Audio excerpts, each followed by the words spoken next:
is back in Jersey, and I have to say congratulations to you too for your new radio gig and time. Are you surviving? How are you doing? Welcome back to South Africa. Oh, okay. Oh, my beautiful babies. Thank you so much, guys. Get out of here. You're making me blush, and I can't even turn red. Oh, my goodness.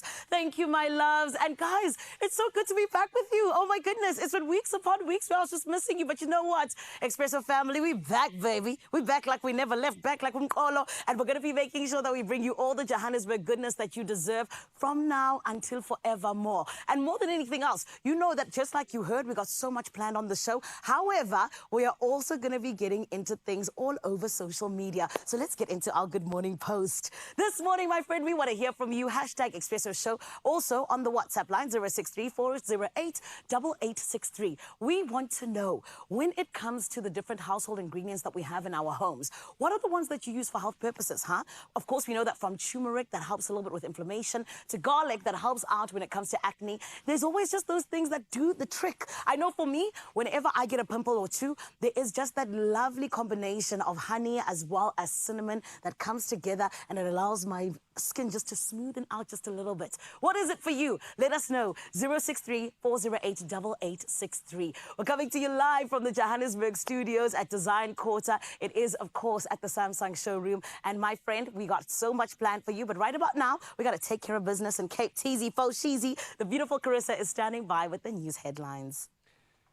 Yeah, she's standing by with the news headlines, but before we even get into official duties, I needed to just butt in here, sneak in and ask you for some assistance in Zanzi, because I didn't get fully ready this morning, and I thought obviously it's Tuesday, so I need your help, and I could lean towards you to come through and help me choose on a beautiful winter look for this morning. And let me tell you, it is chills out in Cape Town, as you'll see from official duties when we announce the weather in just a bit. But for now, Mzansi, I need you to come through, and we've got some options for this morning. So let's take you through the list. We've got option number one, starting with the following. We've got the straight cut jeans. We've got a nice little flannel here that we're adding for color. We've got the polo neck here just to kind of add some warmth to the chill, and then just breaking it all down with the bomber jacket on top of that. So we've got 3 layers of warmth here coming through, and that's option 1 for you. And then we roll over to option number 2 here. So let me just make my way to the side. We've got a water resistant jacket over here with a matching thick knit, which I really love the colors of. We've got a brown chino here. Kind of has like a little bit of a corduroy feel as well. If you get the cameraman to zoom in on that one, I don't know if you can pick up the corduroy. Corduroy is making its way back, and I'm here for it. And then we've got the classic ankle boot. So, hey, this is a tough one, Mzansi, but as always, I'm feeling a little bit more confident with this one, knowing that I don't need to decide because I don't know which one I would choose, but I know that you're going to come through with the winning decision, and I'm so grateful for it. So, Mzansi, thank you for helping me decide which of these 2 options, option number 1 or number 2, I'm going to be rocking for this Chilly Tuesday, and that's thanks to you. So reminder, these are all incredible looks that you can shop in-store, online, and on the Woolies app. So what are you waiting for? If you want to get your chill destroyed and dive into the warmth and comfort of Woolies winter wear, then this is it right here. But a reminder, option 1, option number 2, what's it going to be, Mzansi? Let me know, and I'll come through in just a bit. For now, though, it is time for official duties. Carissa is standing by with the latest, so let's dive straight into it.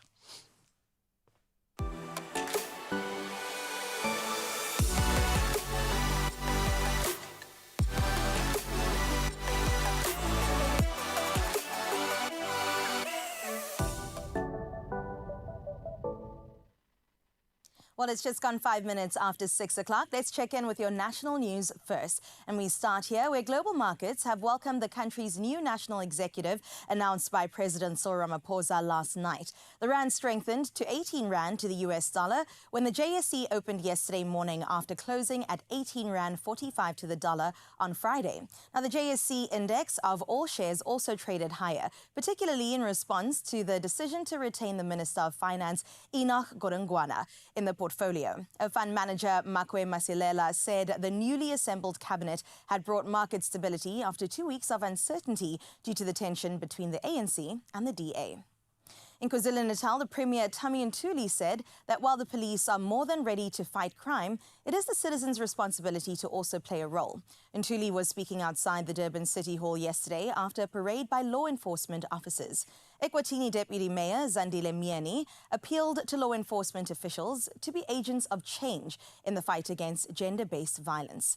Ntuli expressed concern that the Inanda police station continued to record the highest number of GBV-related cases, with 641 reported between April 2022 and March 2023.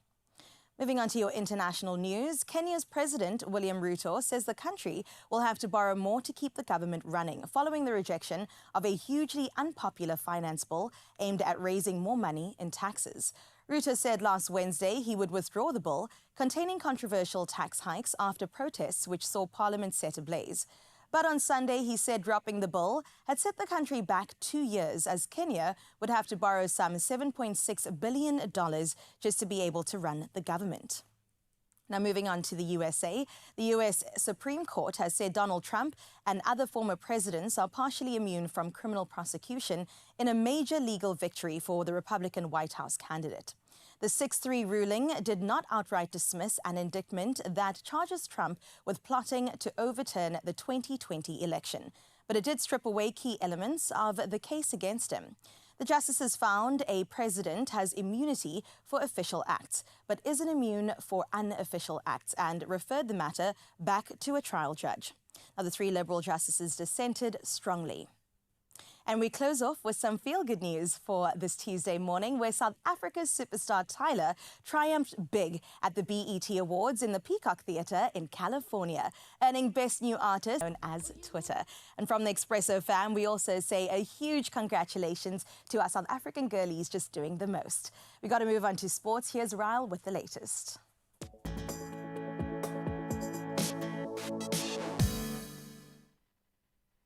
Thank you so much, Carissa. Yes, let's keep those congratulations flowing right now as we dive into all things sport, and starting with the Euros 2024.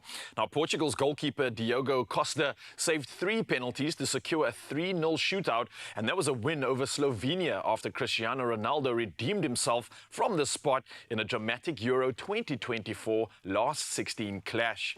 Now, Ronaldo, who missed the penalty in extra time, recovered to score in the shootout, and Portugal will now face France in the quarterfinals after they edged Belgium 1-0 in Düsseldorf, and that's thanks to Jan Vertonghen's late own goal. Well, we stick to football news right now, and Manchester United have appointed Dan Ashworth as their new sporting director after agreeing terms with Newcastle. Now, the 53-year-old, who had been on gardening leave, will start immediately at Old Trafford. Now, Ashworth, formerly technical director at the Football Association, joins United's revamped backroom staff, which includes Omar Berrada from Manchester City as chief executive and Jason Wilcox from Southampton as the new technical director. Well, we now move to the world of tennis, and Carlos Alcaraz overcame a challenging start to his Wimbledon title defense, defeating Estonian qualifier Marc Lejal in straight sets. Now, the Spanish third seed secured a 7-6, 7-5, 6-2 victory after trailing in the second set. Now, Alcaraz is aiming for his 4th Grand Slam title and aspires to join the elite group of men who have won both the French Open and Wimbledon consecutively. Well, lastly, in our sporting headlines, we move to the action from cycling, and Eritrean cyclist Biniam Girmay dedicated his Stage 3 win at the Tour de France to the continent of Africa. Now, as Richard Carapaz took the overall race lead in Turin, the 24-year-old Intermarché rider became the 3rd African to win a stage on the Tour, following South Africans Daryl Impey and Rob Hunter. Now, this victory also marked the first Tour de France success for his Belgium team. Well, that's all the sporting action we have for you right now. We'll do it all again in an hour. But for now, though, many of you heading out into this chilly weather, let's see how we can assist you as Carissa with the latest.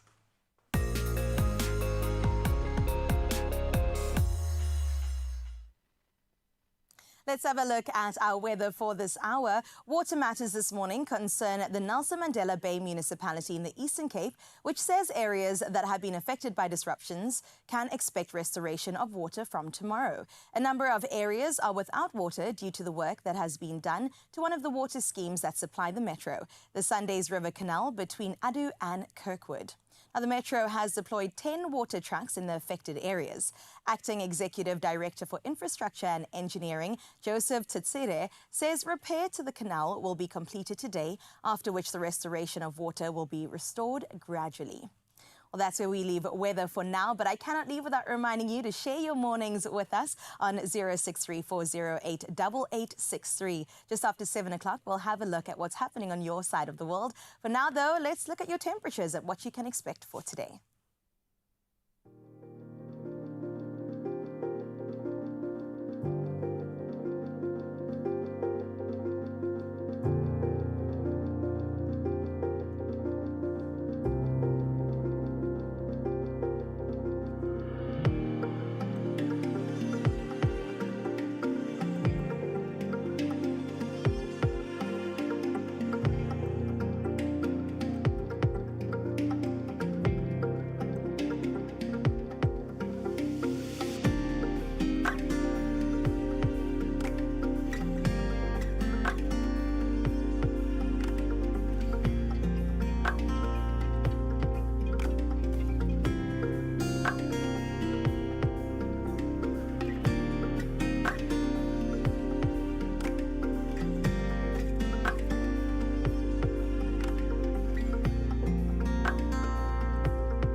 It's not that chilly, but it's getting there. It's getting there. Definitely here. I think I can feel it. You can see I'm in my coat today. And of course, we're still helping you choose the rest of your outfit. I'm envious of your layers right now, but I know yeah. Mzansi is definitely going to come through and provide me with those layers of warmth. Absolutely. Because I needed you to choose between option 1 and number 2, and also to choose if you're going to stay right at your seat or make some coffee and come immediately back, because there's so much to look forward to right now. We're talking about back to school essentials, perfect for your kids, and I know this is the last week of holidays for some, so excited kids going back to school? I don't know if they are or not, but don't worry, we got you covered nonetheless. I can tell you one thing, the parents are excited that the kids are going back to school. That is for sure. Not only that, we're also going to be talking about garlic. Yes, it scares vampires away, but also it might just cure your skin problems. I've been seeing a lot on social media. We're going to bring a good doctor through to tell us exactly what this homegrown remedy, perhaps, will do for our skin. So stick around if you want to find out if garlic can cure many things.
It's my feel-good breakfast show.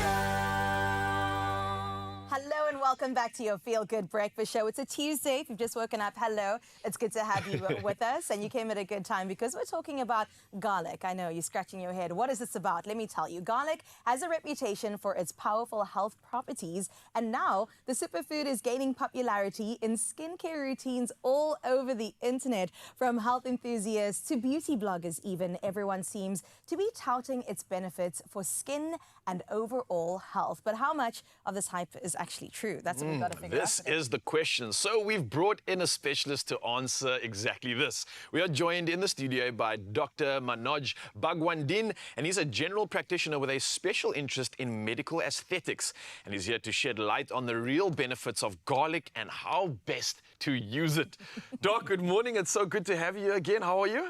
Good morning. I'm fine, and thanks for having me on the show again. It's an absolute pleasure to be back. It's a Good morning pleasure. to the viewers. Your skin's looking like it's glowing. Have you been using garlic? What's going on there? That's my secret. Well, hopefully not too much of a secret because we've got to unpack this, Doc. Listen, every time I go on TikTok, I'm not going to lie, I'm seeing so many home remedies, and garlic, of course, has come up quite a lot now. People are popping whole cloves in their mouths, chewing, eating, and then going, a transformation has happened. Now, we know garlic is a superfood, but does it actually have skin benefits? All right, so garlic's one of those vegetables that's really stood the test of time. You know, it is. We know that its use as a medicine, as a food additive, goes back some 3,000 to 4,000 years, and this has been well documented in texts from around the world in what we now call India, China, Egypt. So it's been around. It's really stood the test of time. Whether the belief that it is able to ward off vampires is outside of my scope of expertise, so I'm going to venture away from that. But I think to understand all the hype, it's very important to understand what is it, the specific properties about garlic that seems to bestow all of these miraculous abilities. So we know from analyzing the actual garlic, it's quite a potent antioxidant. It's got antioxidants such as vitamin C, selenium, something called allicin. This is the thing that gives it its particular smell and taste. And these are quite potent antioxidants. And when ingested in an active form, in the raw garlic, it does have a protective feature on the body through at a cellular level. So it does protect the cells from degenerating and dying off. So it does have a bit of an anti-aging effect. Right, theoretically. We know it is quite a potent anti-inflammatory, so any disease that has an inflammation as its base, there could be some benefits. We know it's a natural antimicrobial, so it can act as an antibiotic, an antiviral, something that's going to kill worms. It's very mildly so. So in whatever I'm saying, I think it's very important to understand that there's very sparse evidence, and it's not meant to substitute medication. We also know that it does affect certain hormonal systems in the body, so it can have certain beneficial effects there, and it really does have numerous benefits, which there's now scientific research to back certain of these claims up. All right. Oh my gosh. A lot of people, I think, started flailing their ears when they heard certain properties that garlic could have. I'm trying to find out when it comes to these effects, well, some of these potential effects. Does the way we ingest garlic make a difference in terms of whether it's crushed, whether we have whole cloves, whether we're cooking with it? Does that change the makeup and subsequently the effect it has on us? Yes, apparently it does. And I think this applies to just about any of the natural food remedies or supplements. So what we've found is that the best form to consume your garlic is in its raw form. Okay. A raw form where it's crushed or chopped, finely chopped. What this does is that it then liberates, or it allows certain of the chemicals within the garlic to become active. It needs a bit of time, and it needs exposure to air to become active. We also know that if you add a little bit of like a carrier oil, something like olive oil or coconut oil to it, it will further enhance the absorption of some of the active ingredients when you ingest it. So the best form is to actually eat it in its raw form, as you said earlier. If you cannot tolerate obviously the strong smell and taste, then the next best is to actually add it to your food, so you can cook with it. But if you do this, please make sure you add it towards the end of the cooking process. What this does is that it preserves the active ingredients and prevents them from being damaged with the heat. We also know that there's a host of supplements available, processed supplements in the forms of tablets, capsules, and powders, etc. I'm a little dubious about this simply because this sector is very poorly regulated, so you don't really know what it is that you're actually getting in these products. They cost an arm and a leg often. And if you do venture down this path, my strong suggestion would be to rather support a well-established brand that's shown consistency with regards to its quality and being able to deliver a product regularly. Yeah. Well, Doc, I think many people are sitting there, whether it's one pimple or a couple pimples on their face, and they're going, okay, let's get to the bottom of this, though. Can it actually cure my skin or make me look radiant? Okay. I think what you've got to understand is, as with any of the natural remedies, there's numerous limitations. So it's certainly not at this stage going to be a substitute for your orthodox or medical interventions of skin conditions such as acne. So, but to understand how it can benefit a condition like acne, it's important to again understand what acne is, firstly, and then to understand how this can manage that component. So we know that acne has got different components. Firstly, it's a hormonal issue where there is excessive sebum production. This is the oily substance that coats our face. It is essential. It's actually a protective feature, but due to hormonal stimulation, there's excessive sebum production. Secondly, the glands that produces the sebum tends to get blocked because of the excessive production of this. Thirdly, when it gets blocked, you get inflammation setting up within this gland and the duct. This is where you get that sore red pimple forming.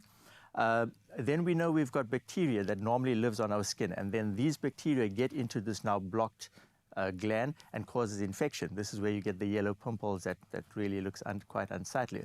So as I've told you earlier, garlic itself has got certain properties which seem to be able to counteract quite a few of these mechanisms. We know it's mildly antibiotic, so it can control the bacteria count on your skin. It is anti-inflammatory, so it can control inflammation to a certain extent. The fact that it is quite a potent antioxidant means when you actually do develop a pimple, the damaging effects of that may not be as severe given that you've got this protective antioxidant built in there. Right. There's also very early evidence that suggests that garlic itself may have a direct inhibitory effect on the production of the sebum. But this is very early studies and certainly not anything extensive. So it certainly can positively affect the outcome or the management of mild acne. Well, Doc, thank you so much already. Just in such a short while, getting so educated on debunking some myths and bringing and shedding some light on the situation. We're going to carry on with this conversation, Mzansi. So if you have any questions, any concerns, or maybe you have your own little remedies that might apply to something natural you use to deal with your skin issues, then come through, of course, and use the number 063-408-8863. But for now, though, I think it's time to salute and keep this theme of health right now, because we're going to be saluting the remarkable individuals leading the charge in healthcare by shining a spotlight on the Pharmacy of the Week. And this week, we're talking about Knysna Central Pharmacy. How exciting. This tribute is proudly brought to you by Adcock Ingram OTC. They are, of course, the sponsors of Brave. Our pharmacies are on the front line of healthcare. This is Pharmacy of the Week. The work we do as a pharmacist is much more than filling prescriptions and giving advice. We build customer relationships in a form of interacting and caring for our customers. We're the primary link between our customers, giving them medication advice and supply. We understand our customers' needs and we collaborate with healthcare professionals. Our pharmacy, Knysna Central Pharmacy, was established in the 1900s. Nearly for a decade, we've been servicing the Knysna community, and we will continue to do so. Our staff is always friendly, and we just don't see them as colleagues, but they are part of our pharmacy family. So is the community and the customers part of our pharmacy family. We're here to build relationships to our customers. What I like about being a pharmacist is the interaction with the people. You know, it's been like a calling. Somebody will come to you crying, looking for help.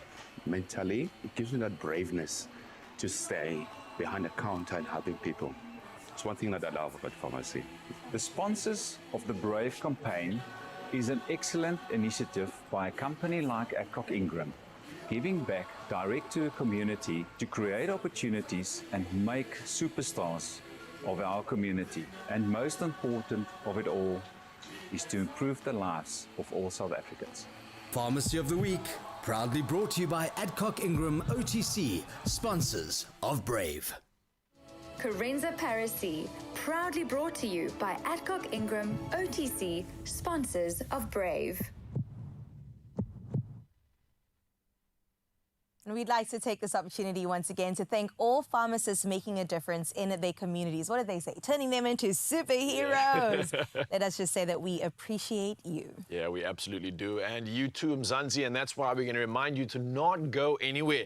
I still need you to come through and assist me with my look of the day. It is a Tuesday, and I was asking you to choose between option number 1 and number 2. And cometh the hour, cometh hopefully an answer to this myth and this question that I have for you. So hopefully we're going to look good this morning and warm me up with that brilliant look. Thank you. I love it. We can be warm together, Ryle. Yeah. Make sure you choose a good one. Not only that, we're going to continue the conversation with our good doc all around home remedies and garlic. It seems to be the theme and the word of today. If you still want to know more, stick around because we'll chat about that after this. Drained? Dehydrated? You have lost more than just fluid. Recover faster. Add Rehydrate, SA's #1 oral electrolyte mixture.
It's my feel-good breakfast show. Welcome back to your Feel Good Breakfast Show. It is Expresso on S3, and we've got you sorted out when it comes to talking about garlic and whether or not it has an impact on our skin. We're continuing our discussion with Dr. Manaj Bagwandeen, a general practitioner with a special interest in medical aesthetics, and this time to explore the potential downside or even alternatives to using garlic for skin health. Doc, there is a question that's been pressing me that I've got to ask. We spoke about ingesting garlic. Can you use it topically, though? Okay, so here I would advise extreme caution. Garlic can be quite irritant and it can induce an allergy, especially topically. So there are some articles that suggest it can be used topically, what we call as a spot treatment. But please, if you are doing it, I would suggest you first consult with your medical practitioner who can do an allergy test, a spot test, we call it. And if you are going to use it, make sure it's diluted with something like a carrier oil, coconut oil, etc., so that it is not as irritant as it can be. Having said that, there isn't sufficient evidence to warrant its use in this sort of format. It's still best to actually ingest it in its raw format. You're still going to get the benefits. Oh, I love that. We hope that you carry a toothbrush with you when you do ingest it as well. Yeah. But it does have some really great benefits. Yes. I wanted to speak about if you do face issues with garlic. You've ingested it and now you've experienced some adverse effects. What do you do? Who do you call? Where do you go? Okay, so as with any allergic response, and it depends on how severe the response is. It's advisable to present yourself to your medical practitioner as soon as possible, if not urgently. If it is an acute, what we call an anaphylactic, a severe reaction, if that is the case, then please go to your emergency room or casualty as soon as possible. There are medications we can give to you that will halt and reverse this process. Beautiful. Other home remedies, Doc? I know personally that sometimes I go for like bori or turmeric and I put it on my skin. Does it make me yellow? Yes. Do I think it's worth it? Absolutely. Are there any other home remedies that you could perhaps recommend? Oh, there's actually a myriad of them, really. Yeah. But I think nothing precludes the fact that you should first and foremost take care of your skin. And this means gentle cleansing regularly, at least twice a day, exfoliating 2 or 3 times a way in a gentle manner. And then there's a whole host of alternative remedies. Tea tree oil is one of the most documented. Again, diluted. It has similar properties to what we discussed garlic as having. Your turmeric for the again, antioxidant properties of the skin. Aloe vera has a calming effect on the skin. Again, quite potent antioxidants, etc., etc. But like I said, nothing precludes taking good care of your skin, eating properly, making sure you're properly hydrated. The skin, when it's properly hydrated, becomes far more of an effective barrier, which is what it's meant to be. And obviously things like sleep.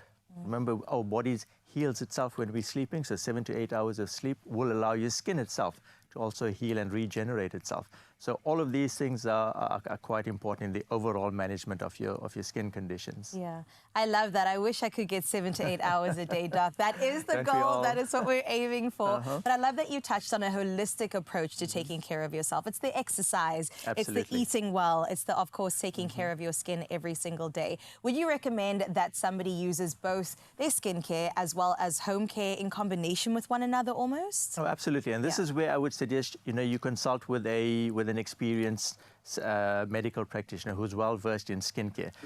He or she will be able to offer you not just the medical or natural remedies, but also skincare routines and procedures that's specifically suited to your skin and skin type. Right. Remember, we have varying types of skin, so it's not a question of one size fits all, especially when it comes to skincare products.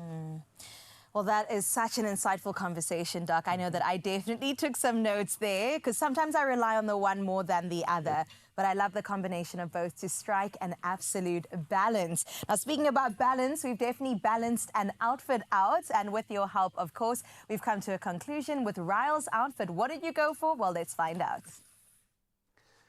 Here we are, Zanzi. Yes, please. Earlier, I obviously asked you to help me choose between 2 winter favorite fits. We had 2 options coming at you. Number 1 was the classic straight leg denim, a flannel with some color, and the ultimate roll neck with the bomber jacket. Or we had option 2, which was a wind and water resistant jacket, was the chunky knit, chocolate chinos, and the beloved South African ankle boot. But you guys came through, of course. I'm going to read some of these comments that resulted in me donning this incredible look right now. And let me tell you, I'm feeling extra warm, extra special, and extra good on this Tuesday, and that's thanks to you. But let's see how this came to be. In Zanzi, we had lots of comments coming through. Elizabeth Chuen said, I'll go with option number 1. I like how the colors are combined. Tumelo Anderson says, the word smart casual has been stressing me for a week now. Well, I don't know. What do you think of this as a smart casual look, bro? I think this could work. I definitely feel smart, but I definitely also feel casual at the same time. So definitely winning here.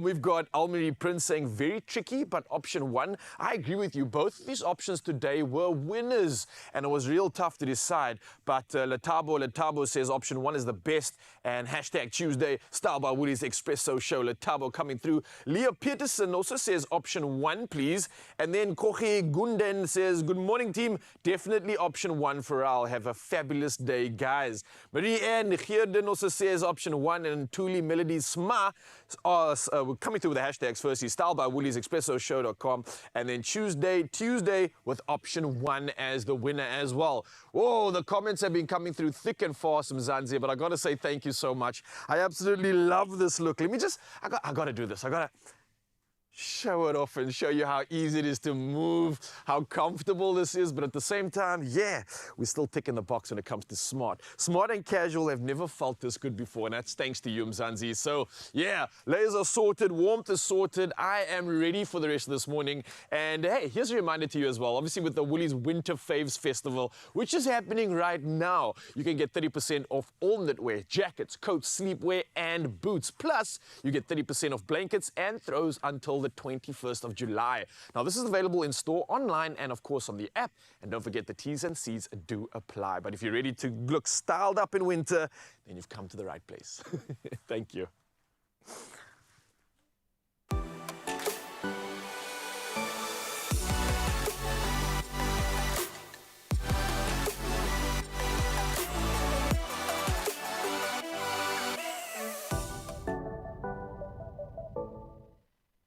Yes, Saral, you're looking so good, man. It's all about the layers this season, isn't it? And speaking about layers, we got to layer our stomachs just a little bit.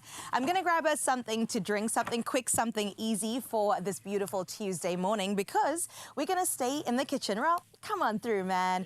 Hey. We're going to stay in the kitchen. We've got a really great recipe coming your way. If you like something sweet, but also you don't want to spend too much time, you know, moozing around, trying to figure out what exactly you want to get into, I've got a quick tiramisu recipe. Ooh, that's definitely going to be a fave in your household. Yum, that sounds delicious. Now, I'm warmed up, and again, thank you to you, Mzansi. You've got the layers on, so a chilly drink is just perfect to balance things out. We're going to keep the balance going because, yes, back to school's around the corner. It's like the last week of holidays. Some of the kids are sad about that. I know the parents are celebrating it, but we've got all the tips and everything you need to get excited for your back-to-school journey. Cheers. Cheers. Only you can make my day.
It's my feel-good breakfast show. Welcome back to your Feel Good Breakfast Show. We're going to definitely keep the inspiration going, especially when it comes to your young ones. Now, with a mid-year rest done and dusted, our little ones, of course, new school term is right around the corner. I don't know if parents are excited about this, but you have to get prepared for it. That's one thing. And today we've got Woolworths buyer Chantal Adonis in the building, as well as technologist Kathy Mackerel. They're here to prepare them for the upcoming months of learning, also developing, and of course, most importantly, growing, because the kids grow so incredibly quickly. Welcome, ladies. Thank you so much for being here. Hi, Carissa. Thanks for having us. Of course. Chantal, maybe I could start with you to talk about where we begin when it comes to back to school essentials, so the kids can basically take on the next adventure stress-free, and parents also know exactly what they're getting themselves into. Yes, absolutely. So as you know, at Woolworths, we have all your bases covered. So we've got all of your school clothes for girls and boys. We've got some sportswear, we've got ballet. So all of those needs will be met if you come into Woolworths. I love that. Maybe we could get our models through so you could talk through some of the things that we've got going. The school uniform. Oh my gosh, it's a curly hair for me. Okay, so here we have it. I love this one. We've got the blazers going, the classic grey skirts. What else do we have? Yes, so we've got the lovely raincoats, and they've got some reflectors as well for safety. So if you can turn around, sweetheart, just to show the reflectors. And it's lined with polar fleece, so they're going to keep nice and snug, and it's also water repellent. Okay, and then in terms of our school jerseys, we've got them in black, navy and grey, with our long sleeve shirts and school skirts. Our shoes are reinforced. They've got reinforced soles, so they don't actually open up in the front. Oh yes, that's important. Yeah, and then just on the boys' side, we've got the blazers, we've got a very easy iron, easy wearing pants, and of course it's also stain resistant. Important. For the shoes again, I mean, those are super comfy shoes. We really work on the comfort part of our footwear so they can actually be easy throughout the day and do whatever little boys do. Yes, which is just catch up to mischief every single day. Absolutely. No, I love it. Also love that the skirt's a bit longer so that she can also grow into it as she goes, right? Oh, look at them go, man. It is so adorable. So these are the back-to-school essentials that we need to have. Okay, awesome. Well, Kathy, let's get into conversation with you. You know, Woolworths definitely believes in quality. We know this to be sure, as well as innovation and sustainability. I wonder how you marry that all together with essentials like the back-to-school range that you have. Very important that we actually marry all of that together, and we do this in partnership with our suppliers. So it's an absolute partnership that we have with our suppliers. And the most important thing when it comes to quality is that all our fabrics are tested.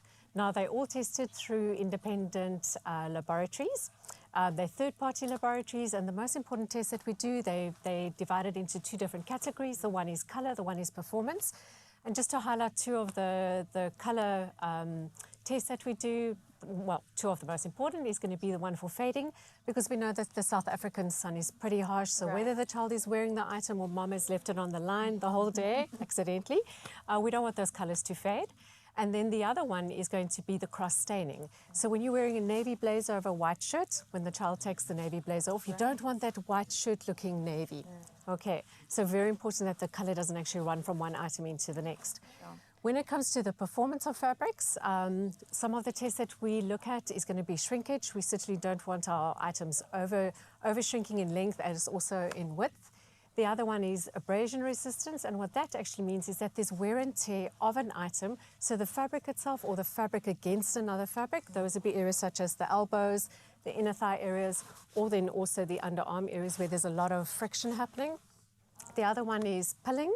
I'm sure we've all had the experience of those little fluffy balls on the surface of the fabrics, which we don't like. We might take a blade or a piece of sellotape to get rid of them. And then when it comes to our minimum construction guidelines that we give to suppliers, we refer to that as our Woolworths guardrails. Very important that our suppliers are on board with that to produce garments of superior quality. With regards to our trims, we ensure that our suppliers use the trims that we get from our Woolworths approved trim suppliers. When it then comes to innovation, just a couple of call-outs on that. We've got our sports socks, which have got an antibacterial finish on them for everlasting freshness. Our opaque tights has got a beautiful body sensor technology in it, which keeps the body warm during winter, cool during summer, and an added cotton gusset for just that extra comfort. When it comes to shirts and also to the pants, Chantal has alluded to as well, we want to make it easy for mom. We want to make it easy care, so minimum ironing, because I think most moms don't like ironing. Yeah. And also the stain resist on the pants and on our skirts. So whether it be a grass stain, whether it be a food stain, that easily comes out. With regards to our raincoats, very important when it comes to kids being visible when the light is very low. So reflective strips go onto those. Inside our one of our rain jackets, it's waterproof, it's windproof. The seams are bonded with a polyester strip, which absolutely seals the seams so no water can come in. Yeah. And when Chantal takes you through the range just now, we've got our little lined jacket, which has got a moisture management toweling lining in it. So basically that absorbs perspiration. Then when it comes to sustainability, two of the big call-outs there is going to be our sustainable cotton. Now what that refers to is when cotton is grown, we want to reduce the amount of pesticides and insecticides used in that, very important, as well as the management of the soil, as well as the management of then the water that is used. And also very important that we ensure that the workers who are actually working in these fields are taken care of as well, very important. And then last but not least is our FSC viscose. That basically alludes to the forests that are grown, that they are used specifically only for the wood pulp, because viscose is made of wood pulp. And that they're not using forests which might be leading towards extinction or then ancient forests. Right. So it really is important that we know that the trees are grown as only for that purpose. And I love that. It's the details that make the difference. Well, Absolutely. let's end off looking at the last look at the after-school activities, perhaps. Chantal, if we can quickly just run through these to make sure that we also sorted with those activities. Hello. Okay, hello. Okay, so we've got Hamish here, and he's showing you what you could wear to your school sport activities, including, you know, physical training and physical education. So we've got the little golfer. He's wearing the compression top, and we've got the little bottom to show you as well. I mean, that is super cool. You could use that for rugby, soccer, you know, to keep the muscles all in check. And then we've got the little PT shorts, we've got the long knee-high socks, and those are the antibacterial finishes as well. And then we've got walkmates. That is a safe place for your feet to land in the walkmates. Cute. And then we've got this beautiful little ballerina, and she's wearing the little thank you, darling. I love that. The ballet dress. She's got the little ballet top, little wrap top, and that just to keep you warm while doing the little, you know, being the ballerina of your dreams. And then the little opaques and ballet shoes as well. Beautiful. We're extending our little ballet shoe range, so watch the space and even the little bag. Cute. Well, you guys look absolutely adorable. Look at her go. What a ballerina. And thank you so much for joining us, kids, and as well as to Kathy and Chantal. Thank you for being here and taking us through all this goodness. Listen, back to school is happening quicker than we can think, but we're going to make the session simple with a range of beautiful pieces as well as practical essentials from Woolworths. And remember, everything is available in store, online, and even on the app, so get to shopping.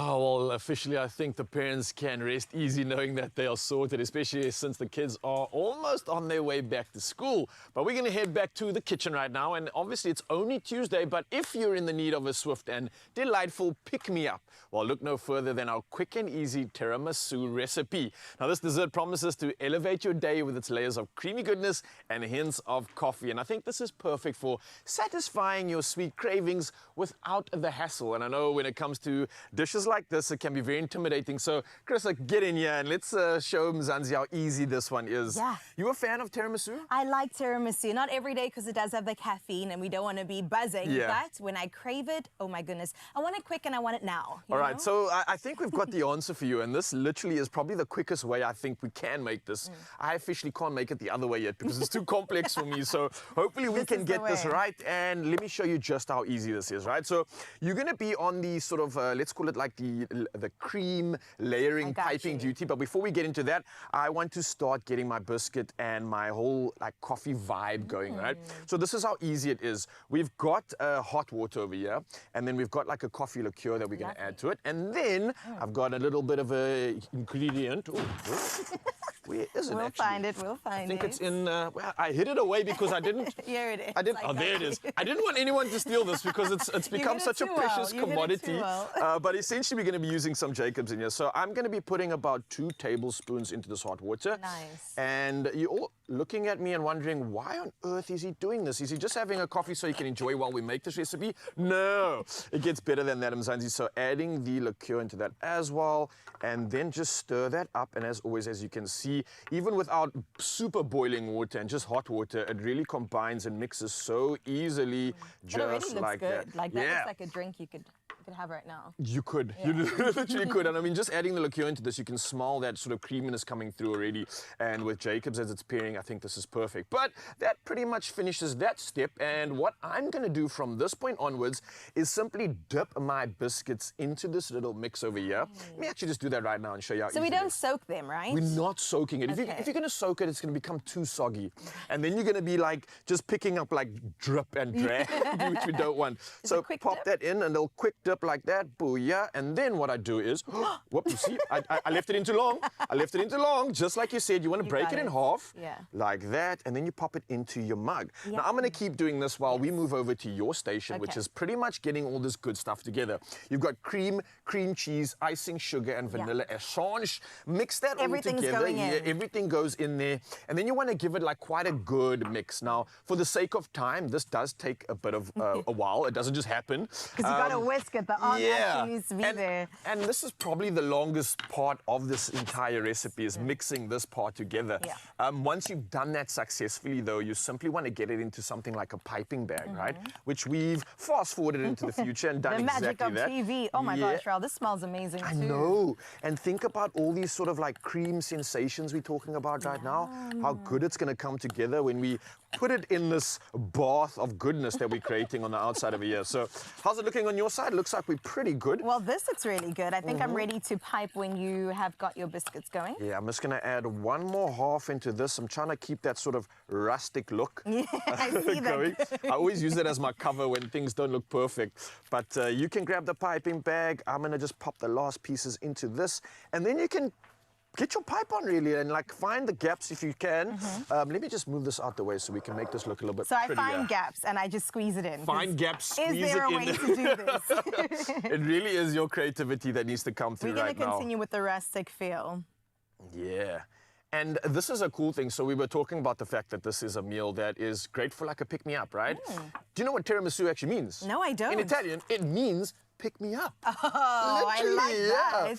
I think it's the Pick me up with a delicious tiramisu. Yeah, the perfect name, the perfect occasion. As you can see, I've never, ever seen a tiramisu come together this quickly. And like we promised Mzansi, you can make this at home. You can find the recipe at expressoshow.com. And What do you think of my piping skills? I'm pretty impressed, actually. Nicely done. Not bad, I think you can get creative again, yeah. Maybe if you have like a spare biscuit, you can just kind of use that to, you know, just, I think just make it a little. And then we've got some cocoa, just sprinkle that and make it look like TV ready. Boom, boom, boom. Oh, nicely done. Thank you. And voila, Mzansi, Oh there my we gosh, go. that looks restaurant ready. I think we should cheers to the tiramisu cheers. We should have made a third one because I think the only person that we're leaving out right now is Zanele, but she's standing by with some goodness of her own. So cheers to that, cheers to getting this recipe at expressoshow.com. And Zanele, what you got for us when it comes to another kind of dessert? Oh, my goodness, Raul, my mouth is absolutely watering, but I like that you know that I've got good things, my lovely. Expresso family, we always promise you only the most delicious breakfast, and one thing about us here is that we love to deliver. So coming on up right here on your Feel Good Breakfast Show, we're going to be chatting to the gorgeous, multi-talented Mpumi Mlambo, all about the brand new SABC1 show, Ushuni Womhlaba. And then we get to see Carissa go on a little bit of an experience with a CrossFit workout. I'm a bit worried because CrossFit really looks difficult, né? But apparently she survived. She's here today. And we are going to be finding out how it all went down. You want to stick around because I am very, very intrigued myself. Do not go anywhere, Expresso family. We're going to be back on the other side of this.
It's my feel-good breakfast show. Oh, yes, I'm Zanzi. Welcome back. This is your Feel Good Breakfast Show, opening up right here on S3 and maybe opening you up to the potential of becoming a multi-millionaire. Not just a millionaire, a multi-millionaire. Why? Because we've got some big news happening right now. We're talking about 53 million rand in estimated jackpots happening today. But that's only if you play, and that's with Powerball and Powerball Plus. Now, let me plug you in on these numbers because they are absolutely insane, right? For this Tuesday, if you get involved, you can play Powerball for an estimated 41 million rand. And then we've got Powerball Plus for an estimated 12 million rand. But as always, if you want to win, you need to play. So how exactly do we get involved in this? As always, you can head over and buy your tickets today in store. You can go onto the nationallottery.co.za website. There's the mobile app. You can use cell phone banking, and you can simply dial *120 *7529 hash or *120 *7529 hash, and then follow the USSDs. Simple as that. I can't believe I got that number correct because I've been trying to get a hold of this money. Maybe you need to do the same because there is big bucks on the line here. So again, we've posted all these details on our social media pages just to make it easier for you to get involved in winning these millions. So all I'm going to say to you, Mzansi, is good luck. Panda, push up, play, and you can possibly be the next winner of 53 million rand in total estimated jackpots. Good luck. Just moments before we hit the top of the hour, let's check in with what is happening in your world of news. And we get started with your national news. For the second time, newly re-elected Gauteng Premier Paniyaza Lesufi was unable to announce members of the Executive Council of the Provincial Legislature. Yesterday's delays came as negotiations between the ANC and the DA deadlocked. The ANC in the province says they were urged by national leadership to relook the challenges with the DA. Now, ANC Gauteng Provincial Secretary TK Eza says they want other parties to participate, but they're adamant to announce the provincial executive today, whether they reach an agreement with the DA or not. Now, global markets have welcomed the country's new national executive, announced by President Cyril Ramaphosa last night. The rand strengthened to 18 rand to the US dollar when the JSE opened yesterday morning after closing at 18 rand 45 to the dollar on Friday. Now, the JSE index of all shares also traded higher, particularly in response to the decision to retain the Minister of Finance, Enoch Godongwana, in the portfolio. A fund manager, Makwe Masilela, said the newly assembled cabinet brought market stability after 2 weeks of uncertainty due to tension between the ANC and the DA. Now, moving on to your international news, where Israel's military says Palestinian armed groups in Gaza have launched about 20 rockets towards Israeli borders communities, the heaviest such attacks in months. A number of the projectiles were intercepted and others landed inside the southern Israel, but no injuries were reported. The military said it responded with artillery fire. Palestinian Islamic Jihad said it launched the barrage in response to Israeli crimes. It comes as Israel issued a fresh evacuation order for parts of the Khan Yunis area in southern Gaza. It's reported that many people are already fleeing. Kenya's President William Ruto says the country will have to borrow more to keep the government running following the rejection of a hugely unpopular finance bill aimed at raising more money in taxes. Now, Ruto said last Wednesday he would withdraw the bill containing controversial tax hikes after protests which saw Parliament set ablaze. But on Sunday, he said dropping the bill had set the country back by 2 years, as Kenya would have to borrow some $7.6 billion just to be able to run the government. Now we close off with this feel-good story where the baboon population of the Cape Peninsula in areas such as Simonstown, Kommetjie, Scarborough, Takai, Constantia and Cape Point is well known throughout South Africa. The antics of baboons from Cape Town to Hermanus in the Overstrand are equally famous. But in Durban, it's all about their monkeys. Now, locals will tell you that the cute primates have become feistier due to increasing developments. Recently, a video posted on Instagram showed a monkey family sitting patiently at a Durbanite's kitchen window, staring longingly at something to graze, but not contemplating a home invasion. In previous times, they would hover at a distance, waiting patiently for the perfect opportunity to pounce. As the Instagram post said, just an average day in Durban. I love that. That wraps up your news for now. Let's head over to sports. Here's Ryle.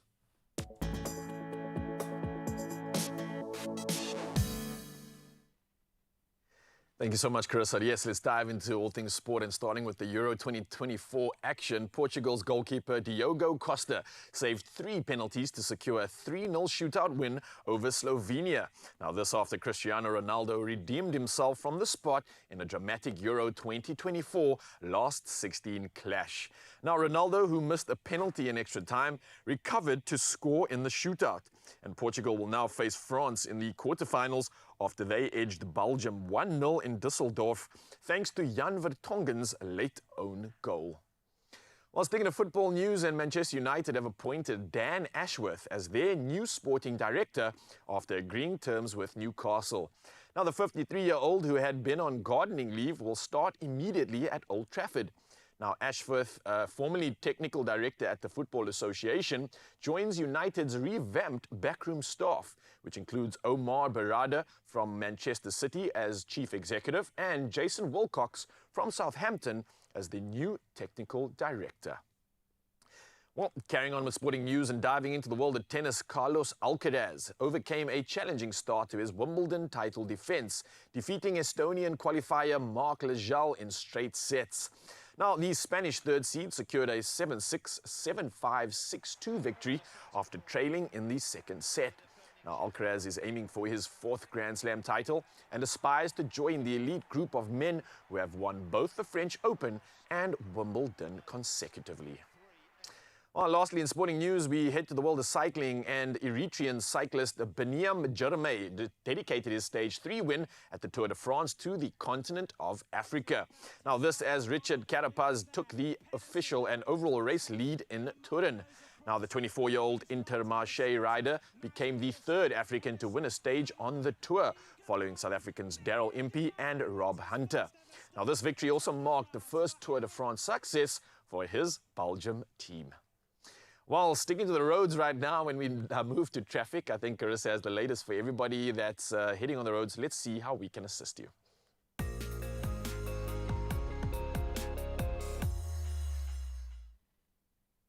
Thank you so much, Raul. Let's look at what's happening on your roads. And we are out in Pretoria and Gauteng, where there has been a multi-vehicle accident on the N1 southbound before Rigel Avenue.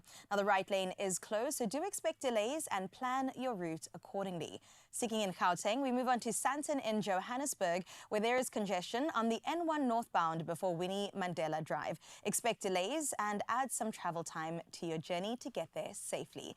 That wraps up your roads. Let's have a look at your weather.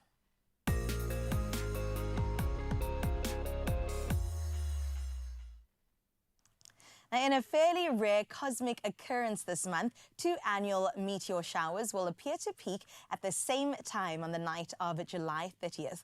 Both will appear in the southern sky. Now, the first and more spectacular of the 2 is the Southern Delta Aquarides meteor shower from July 18th to August 21st, and it's going to peak on July 30th. At its zenith, one should be able to see 25 shooting stars per hour under a clear sky. And on the same night, the Capricornid shower will also peak for a total viewing of around 1 every 2 minutes. The best viewing for both will be in the southern hemisphere around 2 a.m. How spectacular. What a time to be alive. Right now, we move on to the sunrise view of the hour, and this one's from Olivedale. It was sent through from David. Absolutely love the sun just peeking through there on the horizon and reflecting so beautifully on all the trees and greens in the area. Thank you, David, for that. We wish you a blessed morning as you get into your Tuesday. And remember to keep sharing your morning views with us on 0634088863. We'll dip into that just after 8 o'clock. For now, though, let's have a look at your temperatures for today.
You're on your Feel Good Breakfast show right here on S3. And my love, because it is a brand new month, it means brand new things here on SABC. New shows coming your way, the ones you never knew you needed. And one such show is actually on SABC 1, and it is hosted by a queen. Her name is Mpumi Mlambo, aka Msakazi. And today we're getting to find out about Ushuni Womhlaba, which is all about unearthing and discovering some of the most incredible Afrofusion talent in South Africa. This music scene that sometimes goes a little bit under the radar, honey, it is coming to the forefront, and it is a new and first original South African singing format show right here on SABC. Everybody, please welcome Msakazi, aka Mpumi Mlambo.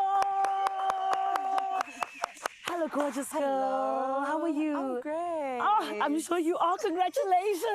Thank you. I am so happy for you. When I heard that you were going to be actually the person behind this show, along with your co-host, I was like, you're the perfect one, because on Metro FM, you've already been doing exactly that. 100%. Unearthing talent. Yeah, 100%. So, my babe, tell us, what makes Ushuni Womhlaba actually unique and just, you know, really different to everything else? I think because if you look at the world, right, and you look at what the world is consuming, the world is consuming South African music. Yes. We are the reference, we are the trendsetters when it comes to music. That's right. So what Ushuni Womhlaba basically said is that let's go back to who we actually are. So what do people in the Eastern Cape listen to? How do they make music? Yeah. What did it sound like back in the days in KZN? What did it sound like in Limpopo? What did it sound like in Mpumalanga? Wow. And let's try revamp that and make it into a new sound. So a cocktail of old traditional folk sounds, mixing them up together to develop a new sound, which is called Ushuni.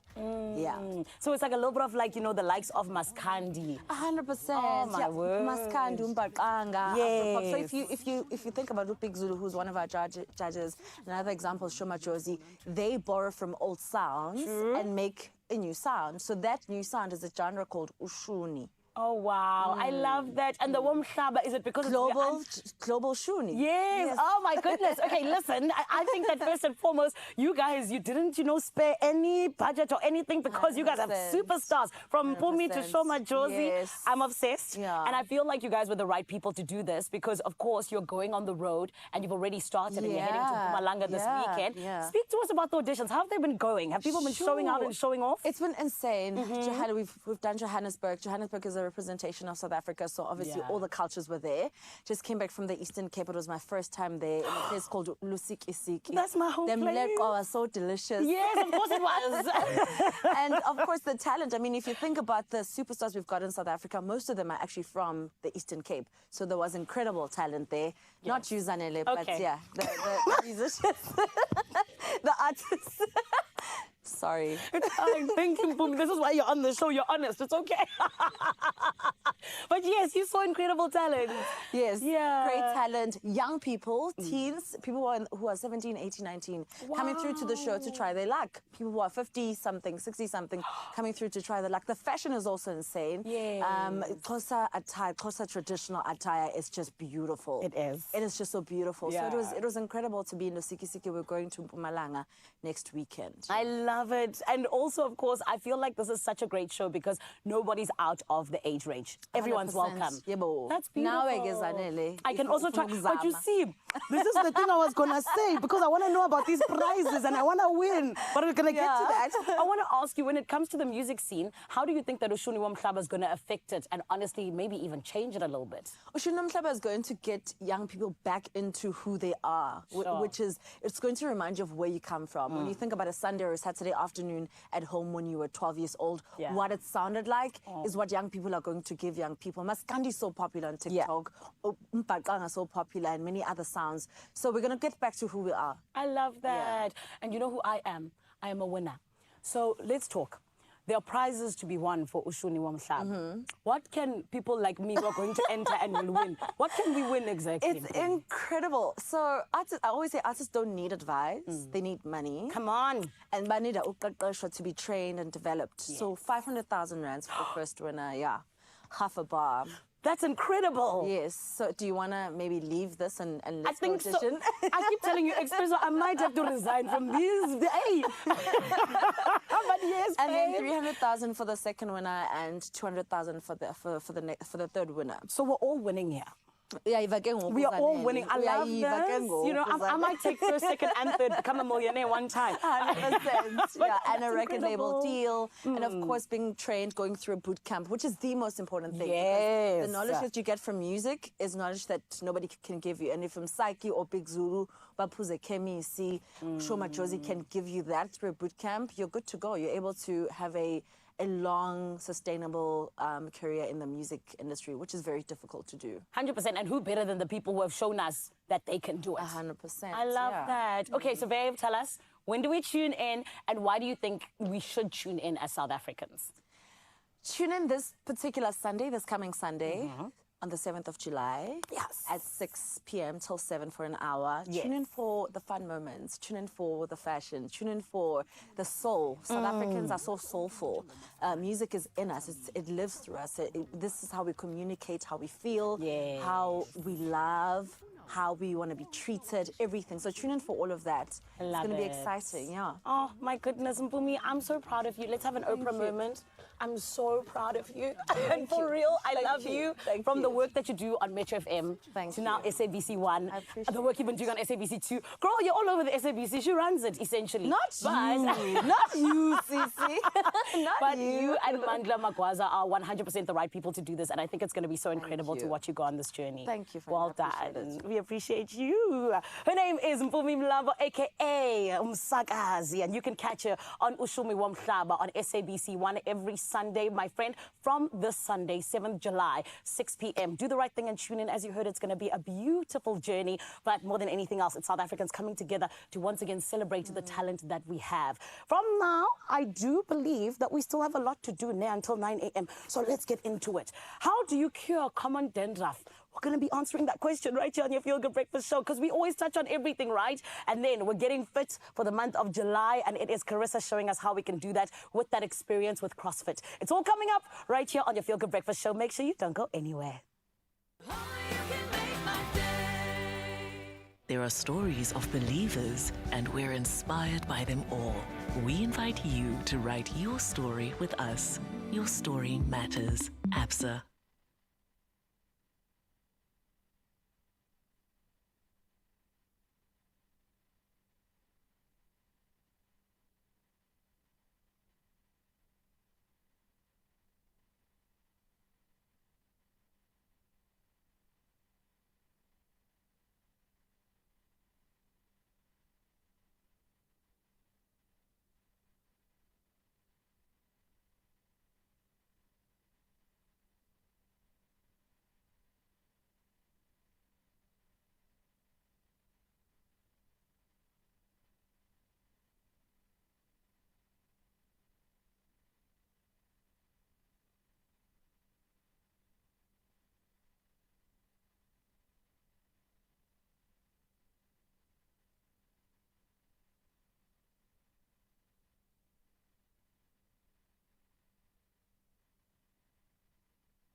It's my Feel Good Breakfast Show.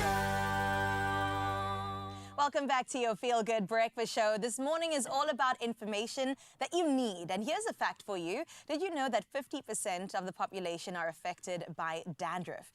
That's half of you. Yes, I'm talking to you. Well, winter can often trigger dandruff and irritable skin issues, which can lead to flare-ups, of course. And joining us right now on the couch is Dr. Lauren Knight. She's here to help us understand some of the causes, treatments, and also how to avoid dandruff and irritable skin conditions, especially during winter, Doc. Thank you so much for joining us today. Thank you. Of course. Well, it is winter. It gets colder. Things change. I feel like we have different bodies in summer, winter, and the transitional seasons. So when it comes to our hair, when it comes to our scalp in particular, does winter affect us in any way? 100%. And exactly like you say, our body really is different. But maybe not necessarily our body, but to remember that our skin really is the interface between ourselves and the environment. Right. And as such, it really is subject to these changes that we see, the change in temperature, the change in humidity. So not necessarily your body changing, but maybe the experience of the environment changing. So as the temperature and the humidity decreases, we find that we've got an increase what we call transepidermal water loss. So water loss from the inside of our cells to the outside of the body, which makes our cells naturally drier. So we all kind of become a bit drier in the winter months. And obviously, if you're suffering with something with a barrier impairment like eczema, dandruff, seborrheic dermatitis, that then is heightened in your winter months and you're more likely to experience flares. Well, Doc, I want to touch on two of the things you said, and we spoke about this off air. Let's see if I can test myself. Seborrheic dermatitis versus dandruff, right? What are the two, and how do we sort of distinguish if we have the one or the other? So, I mean, they're essentially going to be presenting in the same way. The scalp has very limited ways it can present. So you're going to have dryness, flaking, a bit of sensitivity or irritation. And it's important to remember that dandruff and seborrheic dermatitis are on a spectrum. So dandruff is your kind of uninflamed potential maintenance or baseline level, whereas when it becomes inflamed, we're going to call it seborrheic dermatitis. So actually more important to distinguish between, do you just have a dry flaking scalp, or do you fall into the dandruff seborrheic dermatitis spectrum? So your dry flaking scalp is just a scalp type, if you will, like skin. So potentially with age, your scalp becomes a bit more dry. In winter, you might have a drier scalp. If you're using products that are stripping your oils, you might have a dry, flaky scalp. Typically smaller, whiter scales, no inflammation. Your dandruff seborrheic dermatitis spectrum is going to be where you're going to have an increased production of oil and an overgrowth of a yeast called malassezia. And this is basically a chronic form of eczema that occurs in our areas where there's a lot of sebaceous glands, so our seborrheic areas, that's where the name is coming from. So your scalp, your mid-face, the central chest, under your arms. And basically what's happening, there's an increased production of oil, the overgrowth of this yeast that then increases your rate of cell turnover, making these thicker bits in your scalp that then flake off. So your normal spectrum is dandruff. When your yeast becomes active, it cleaves the little fatty acids in your oil from your sebum, your sebaceous glands, so in your sebum, and then that drives the inflammation. So then you might have flaking with some erythema, pain, sensitivity on your scalp as well. Sheesh. Well, Doc, I definitely want to talk about how we can remedy all of these different things. But I wonder, in a country like South Africa, where we've got all different hues, all different kinds of people, we are a rainbow nation for a reason. Does it present differently depending on maybe your skin color even? Yes, I think, I mean, your stat you said earlier was important, 50%, and that's, you know, race irrespective. So 50% of people suffer with dandruff seborrheic dermatitis. And it doesn't mean that one race is more susceptible to the other. It just sometimes presents differently. So in our fairer skin populations, we generally see a bit more erythema, so redness, scaling, whereas in our darker skins, it actually might present with lighter patches on the scalp, on the hairline. I think darker skins, we sometimes battle more obviously because it's more visible. Your seborrheic dermatitis is more apparent if your hair is shorter, if you're wearing hairstyles where we're exposing your scalp. Yes, exactly. And it is protective season, so this is the time.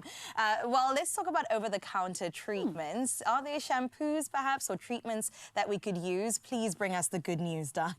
So there's a lot of things you can use, and there's a lot of general things that you want to be doing anyway. So when we think about what's happening on the scalp, we first want to use something to obviously lift off that scale. So we talk about a keratolytic, and that's going to be ingredients like salicylic acid, lactic acid, your coal tar shampoos, which could be anti-inflammatory, and you're just trying to lift off that scale so we're not seeing it on our clothes, on our collars. And then your second component is you want to decrease the inflammation. So you really want to go to the core and address that little yeast, your malassezia. And that's where you could be using ingredients like selenium sulfide, ketoconazole, zinc parathione, and even again your coal tar shampoo. So useful ingredients, and you might find that you're actually using them because remember we said that it's chronic with these periods of flares. You might actually be using them a bit more intensively when you're flaring and as a maintenance in your in-between times. But it's really important that you're using them and you're making sure you're rinsing your hair properly, removing them, and if you are flaring, to realize that change from a just kind of normal dandruff, bit of a flake, to an intense, more active seborrheic dermatitis, and that you bump up your treatment, because a shampoo is a really good way of maintaining and treating your dandruff. Right. And when you talk about best practice, I know you've touched on a few right now, but how can we sort of maintain a healthy scalp from a day-to-day? Perfect. So I think you want to look, I mean, it's very difficult. It's often the skin is lovely because it's so easy to have access to and treat, but our scalp sometimes is a bit difficult. So you really want to start at your basics. You want to look after your scalp. So make sure you're not using products that are stripping your barrier. So avoid products that contain alcohol. If you're using gel, hairspray, different mousses, you want to make sure you're washing them off properly. And that's, again, if you're using your medicated shampoos, to wash them off properly. You're going to protect your hair against the elements. So in winter, wear a hat, wear a beanie, keep your scalp warm. People often find that their seborrheic dermatitis or dandruff flares when they sweat, when they gym. And that's because as you sweat, your scalp cools, flares up again. So make sure after you exercise, you're washing it off. There's a small proportion of people that speak about diets, and a high fruit diet for somehow affects your sebaceous glands. Anecdotal evidence is not something we widely practice. So just general practices, I think, of looking after your hair, making sure that you recognize the symptoms or the signs that you are flaring and get on top of it quicker rather than later.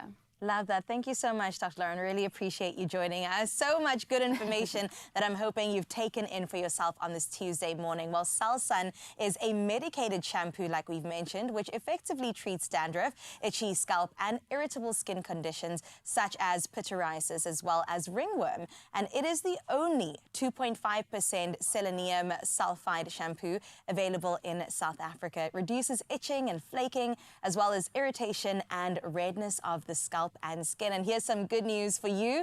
You do stand a chance to win a Salsun hair care hamper as well as a Tangle teaser. I love my Tangle teaser, man. Simply reply to the competition post on the Expresso social media pages and tell us how you manage dandruff flare-ups during seasonal changes. Remember to use that hashtag flake-free as well as Salsun South Africa. Now, the competition does close on the 20th of July, and all those T's and C's are available, of course, on expressoshow.com. Doc, thank you so much. I was here taking notes, mentally, physically, whatever it is. We want to have healthy body and healthy scalps 100%. As well, don't we? Thank you for having me.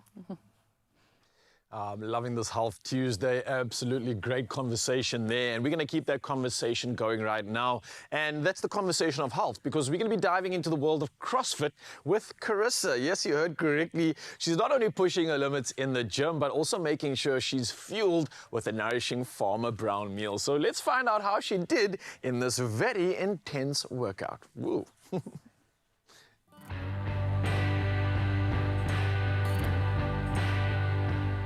There is nothing like starting your morning off with a bit of rigorous movement, and today I'm challenging myself to do something that I've never done before. But before we head on out, I've got to whip up something nutritious and delicious. It is a Cajun chicken pasta, which is a bit of help from Farmer Brown. Farmer Brown's Nourish range covers all the bases, and today I am so excited to try out their sourdough-coated chicken strips. We've got our oil heating up really nicely. We're going to go straight in with our red onion.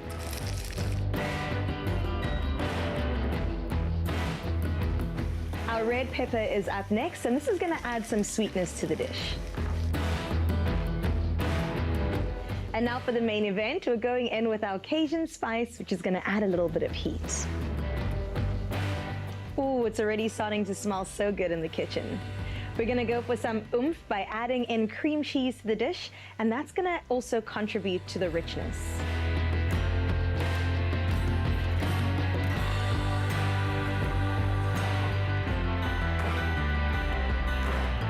Oh, it's smelling so fragrant. You can smell the sweetness as well as the savoriness of the Cajun spice. And the final step is to add our roasted tomatoes. Our Cajun chicken pasta is looking so good to eat, so let's dish it up to go. The Farmer Brown chicken strips are so delicious. I could really just eat them on their own, but I love that you could also incorporate them into meals. And now that we're all done, all that's left to do is close on up and head on out.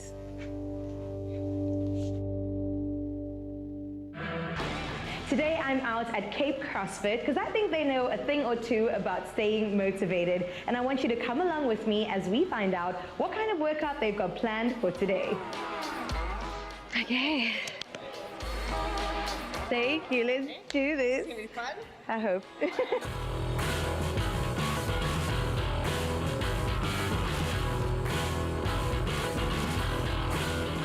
I'd say the most challenging part was definitely the pull-ups on the rings.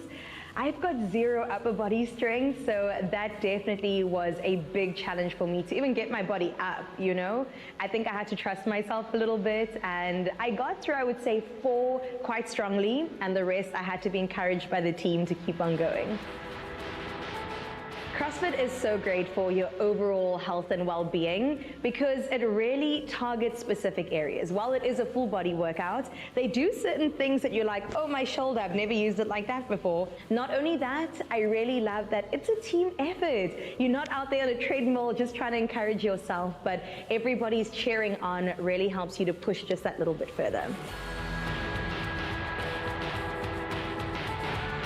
Thank you guys so much for such a fantastic workout. I feel challenged, I feel good, I feel refreshed, and I think you're going to benefit from these. It's the Farmer Brown's Nourish range. It's delicious, but it's also nutritious. So try these at home, and these are, of course, better shared. So who better to share it with than you guys? Amazing. Thank you so much. After an exhilarating workout, it's not only time for me to catch my breath, but also enjoy this Cajun chicken pasta that I've prepared. And this right here is going to keep me going throughout the rest of the day. It is so important to refuel your body after such an intense workout, and a nourishing meal has to be on top of the list. You've got to get your protein in, and also just that satiation. So whatever you've lost during the workout, you kind of have to fall back on the inside so that you feel like it was worth it and everything feels in balance again. I've had such an incredible time today at Cape CrossFit, and pair that with a nourishing and wholesome meal, and I feel ready to take on the rest of the day the hashtag Farmer Brown way. Oh, what was that? The shoulder shrug. I'm so proud of you, though. Oh, literally. thank you. I appreciate all of the hype I can get. And you deserve it, because CrossFit's very overwhelming. It can be very intimidating. Those chicks in CrossFit are so strong. They are so They inspire fit. me even. So what you did there, I'm well impressed, Thank babes. you so much, Raul. It was challenging. It was something I've never touched on before. I definitely want to be back again. So, Sasha, I might see you. But it was definitely something out of my comfort zone. But that's the point, isn't it? It is the point indeed, but we're not going to keep you out of your comfort zone. You can come right back to your space of comfort right here on your Feel Good Breakfast Show. And not just here in Cape Town, but Jersey too. What's happening?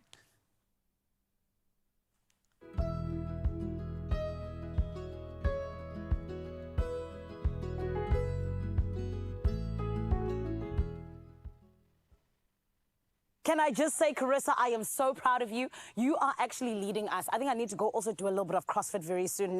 However, we did say that we've got such a beautiful performer this morning, someone that I am so excited for you to meet in case you don't already know her, because she is already doing the most. It is a French Amapiano performer, Kazeli, gorgeous at that. And you can trust me, we're going to have a beautiful feel-good morning, all in the name of her and her music. Then, also coming up, we have coffee chats where we're discussing challenges and triumphs. It's a whole balance. You see what we're doing here on Expresso. Don't go anywhere, because we're going to be making sure that we 100% start your morning off the right way here on S3. Stick around. There are stories of strivers, and we're inspired by them all. We invite you to write your story with us. Your story matters. ABSA.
It's my feel-good breakfast show. Welcome back here on your Feel Good Breakfast Show here on S3. I missed you. It was only 2 minutes, but it was far too long. My love, I promised you since the beginning that we would be having a performer that is going to blow you away. I am talking about a queen who was French-born, but oh, honey, she loves South African music. Because when we say Amapiano to the world, we're backing it up this morning here on Expresso because she is someone who started off by taking over the social media streets with her beautiful covers of the biggest SA Amapiano tunes. And now she's releasing her own music, which you're going to be hearing right here on Expresso. Everybody, please welcome to your Feel Good Breakfast Show. It is Kazeli. Hello, gorgeous girl. How are you? I'm good, and yourself? Amazing. All the better for having you here. Yeah, I was so excited to come also. Yes. Yeah. And you even made time for us right before you head off to Paris tomorrow. 100%. Oh, my goodness. Yes. Okay, so I want to get everything. Yes. You're French-born, but how did you come to be an SA, my love? So it was very random. I arrived to do a volunteering mission in Mpangeni in KZN. What? Yes. And then I was 18, so 2018. Yeah. And then I kept studying here. Oh, yeah, wow. so yeah, I loved it so much that I just stayed here, you know. I love that. And what were you studying at the time? I was studying a BSc Human Life Science in Stellenbosch University. Oh, in my Cape. goodness. Yeah. So And that was... what drew you to SA Amapiano music? So I was during COVID time. You know, there was Kabza releasing Abalele, Sibe Happy, and I don't know, it was just the COVID music, you know, you're just vibing in your home and stuff. And at this time I was already doing some acoustic covers of songs that I enjoyed. Yeah. I was like, why not trying it out, you know? Yeah. So I took a little guitar, I bought not a very great guitar, Cash Crusader. But Well, it did the things. Yes, it definitely did the things. Yes. Then I started to learn the guitar, and I did Abalele, the first cover I did, yeah, in 2021, I think. And yeah, I did very well. So there was a lot of producers coming afterwards to ask me, like, you know, do real Amapiano. So yes, girl, not it just did well. It took over the social media streets, like I said, and it's so beautiful to see how you've grown as an artist now. Thank you. But within your music, you like to fuse in English as well as French, but then you also bring in the African languages. Yeah. Who taught you to pronounce all of the African words? Speak to us. You know, when I was doing this volunteering mission, I was working in an orphanage in Child's Home, and the children were Zulu. So I didn't know English much well that time either. And I started just to learn English and Zulu at the same time, but more to pronounce Zulu more than to speak. Well, now I'm learning a little bit. Yeah. And yeah, so that's kind of when I actually started to be pronouncing it. And I mean, you would not take off any African languages from an Amapiano song. You know? Yes. So you'll just leave it that way, yeah. And just wanted to incorporate my own language and my own culture because I think French and Zulu go closer. Xhosa, yeah, they go very well together, I think. Say Xhosa again. It's Xhosa. That's my girl. Oh, you say it so nicely. I love that. All clicks good now, fine. But how did you juggle being a student and being an artist? Because that's crazy. Yeah, I think music drives me in the studies, and studies drives me into the music. Like, I would do the studies throughout the day, and then at night I would just be doing music, and I'm still doing this. And it's just like a relief, you know, from the studies break and stuff. So, yeah. So you're still studying and doing music at the same time now? Girl! Because like, you're at the like hectic part of studying now, aren't you? I'm in Maastricht now. In Belgium, yeah. Oh my goodness. Yeah, it's a bit hectic, but yeah, we just balance all together to make it, you know, sounds great, I think, yeah. I love that. And obviously we spoke about you fusing all of these beautiful languages. What really inspired you to decide to do that? You know, is it something that you heard, or was it something you felt like you needed to do in your heart? Like, I think people here pushed me a little bit. Okay. Because I was just trying to get out of my culture to learn another one. And people just reminded me here that culture is your own origins are very important. True. And I just thought of why not trying to figure out to translate the Amapiano songs in French, and it actually suits very well. Yeah. It does suit very well. I love so, that. yeah, and I mean, just in the world in general, from everything that is happening, building like two countries, linking two countries together that are so different. I think just makes diversity so much more beautiful. Right. Yeah, I love it. And that's the thing about Amapiano, it brings people together. Together. Whether it's a party or the country. I know. Yeah. Like, look at Afro Nation now. Dude, literally Amapiano took over because I think Yes. it started with like 1 or 2 artists being Yeah. there. Now there's an entire stage for no, it. that was crazy. It really is. But you were speaking about translating. Please can you translate, some of the songs that you're going to be doing today? Yes. So the first one is a love song. It says "Pense à toi." It means thinking of you. So it's basically talking about a long distance relationship. Yes. Of like, when you leave the person for so long, then you'll just like be thinking of this person all the time, and you can actually not function without, just thinking this person. Yeah. I love that. Okay, Yes. we are excited. We're ready. She's not going anywhere. Expresso family, you stay exactly where you are because soon enough she's going to be blowing you away with her angelic voice. And I know as well that it is going to be making your morning that much better right here on your Feel Good Breakfast Show. Speaking of feeling good, there are 2 people who always leave me feeling good. It is Carissa and Rao. How my beauties there in Cape Town. Oh, stop it, you. Absolutely loving this conversation. But let me tell you, these moments on Expresso move fast. And I think life in general moves fast. But coffee gives you permission to reset, savor the moment, and just hit pause. It's time to hit pause with Jacobs. And this morning, we are embracing the aromatic flavors of the Jacobs Origin range with, listen to this, the Latin American and Southeast Asian selections, which of course promises a flavorful coffee experience indeed. Do you have a sip already, Raul? I have, and honestly, for something that tastes this good, I'm blown away that you are literally getting these sort of nuances from another planet almost. It's not just going overseas to Latin America. We're intergalactic Yeah, now. it feels like another world, but I absolutely love this. This is something I could definitely sip on, savor, and almost reflect on when it comes to those big moments. And speaking of, I know we often attempt big challenges in our lives, right? And sometimes we're successful. Sometimes. Sometimes, right? When those moments do arise, how do you savor it in? Do you find yourself reflecting on these moments, or you just, I got to keep this momentum and move on and not even look back? How do you deal with that? To be honest, I'm like an inside head person. Okay. I'm very reflective on the day-to-day, and I really love journaling. And so every time I write things down, I can always look back like a year later and realize, oh my gosh, Carissa, you have come so far in the last 6 months, 3 months, a year, and your life just looks so different. I'm also a believer in like faith and manifestation. So I was actually looking at my vision board yesterday, and I was like, whoa, I've ticked off so many things on here, and it was such a beautiful moment of reflection for me. I think that's literally hitting the nail on the head for me. I think we don't often enough take moments to reflect, because if you aren't, you don't realize the progress you're making in life. And when you take a moment to, I think, hit pause, choose an opportunity to literally reflect on something like that, you realize how much power you've gained. And within that, the moment itself becomes so empowering. Absolutely. Do you celebrate those moments? I was going to ask you, Yeah, you celebrate those moments. I need to do better at celebrating, I think. I'm one of those people that goes from like goal to goal to goal, and I never really take a moment to be like, oh, let's pop a bottle, or let's go out for a nice dinner, or let's do something that's going to fill me up again. So I need to do better at that. How about you? Yeah, I was very much the same. I think especially when you dive into an industry like this, you have a goal, but the minute you achieve it, you think, okay, it keeps moving, and it's like the next stepping stone to a bigger goal.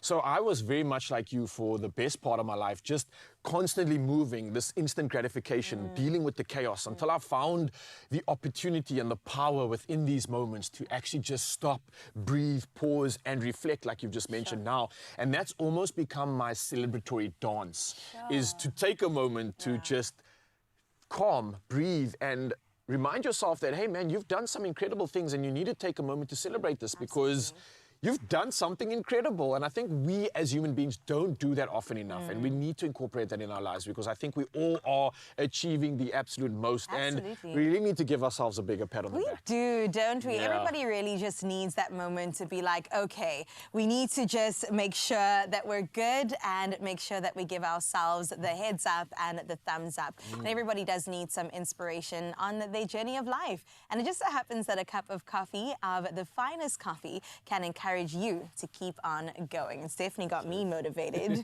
Just to that.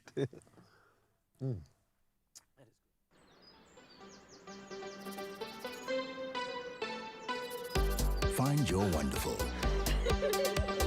Jacobs, wunderbar. man, it's so good to be back on our Feel Good Breakfast show. You know, as the Joburg studio, we were away for a little bit, but I just am reminded of how we have so much balance here, huh? Everything in the mix, a mixed masala just for your morning. And speaking of which, coming up, my lovely, we want to tell you all about how if you're a fur parent, you need to be grooming your fur babies. All of those tips are coming your way in a bit. And then, finally, Kazeli is going to be performing. She is a French-born artist that has absolutely fallen in love with Amapiano and is now releasing her very own Amapiano music. It's going to be happening, yes. She's performing live right here on Expresso. Do not go anywhere. You're exactly where you need to be.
It's my Feel Good Breakfast Show. Oh, yes, Mzansi, welcome back. This is your Feel Good Breakfast Show. This is Health Tuesday, and we're not just providing health for humans, but for our furry pets too. So pet lovers, listen up. We're going to be diving into the delightful world of dog grooming. And whether you're a seasoned pro or a first-timer for fur parenting, then don't worry. We've got some tail-wagging tips for you. Because joining us in the studio, we've got Kirsten from Mango Pip and a talented dog groomer extraordinaire to bark about all things grooming and keeping our furry friends flea and tick free. And Kirsten's brought along Maisie. Hey, Maisie, we're on live TV. You got to step it up here, my friend. How are you? Oh, little cutie. Kirsten, how are you doing this morning? I'm good. How are you? I'm fantastic. I am always finding the softest spot in my heart for animals. So you've occupied all of it right now. I want to talk about dog grooming. I want to dive straight into this. Obviously, there are so many different ways and myths about how we need to look after our dogs, how we need to groom them, and how we need to keep them well behaved. We're all trying to deal with that at the moment. Maisie's just doing her own thing right now, clearly. But as I was saying, we're talking about grooming techniques. What are some of the techniques that we can use to help maybe maintain our dog's hair? And when Maisie does decide to come back on the screen, we can show off that beautiful coat. But let's talk about the coat in the meantime. How do we maintain it? What sort of ideas do you have for that?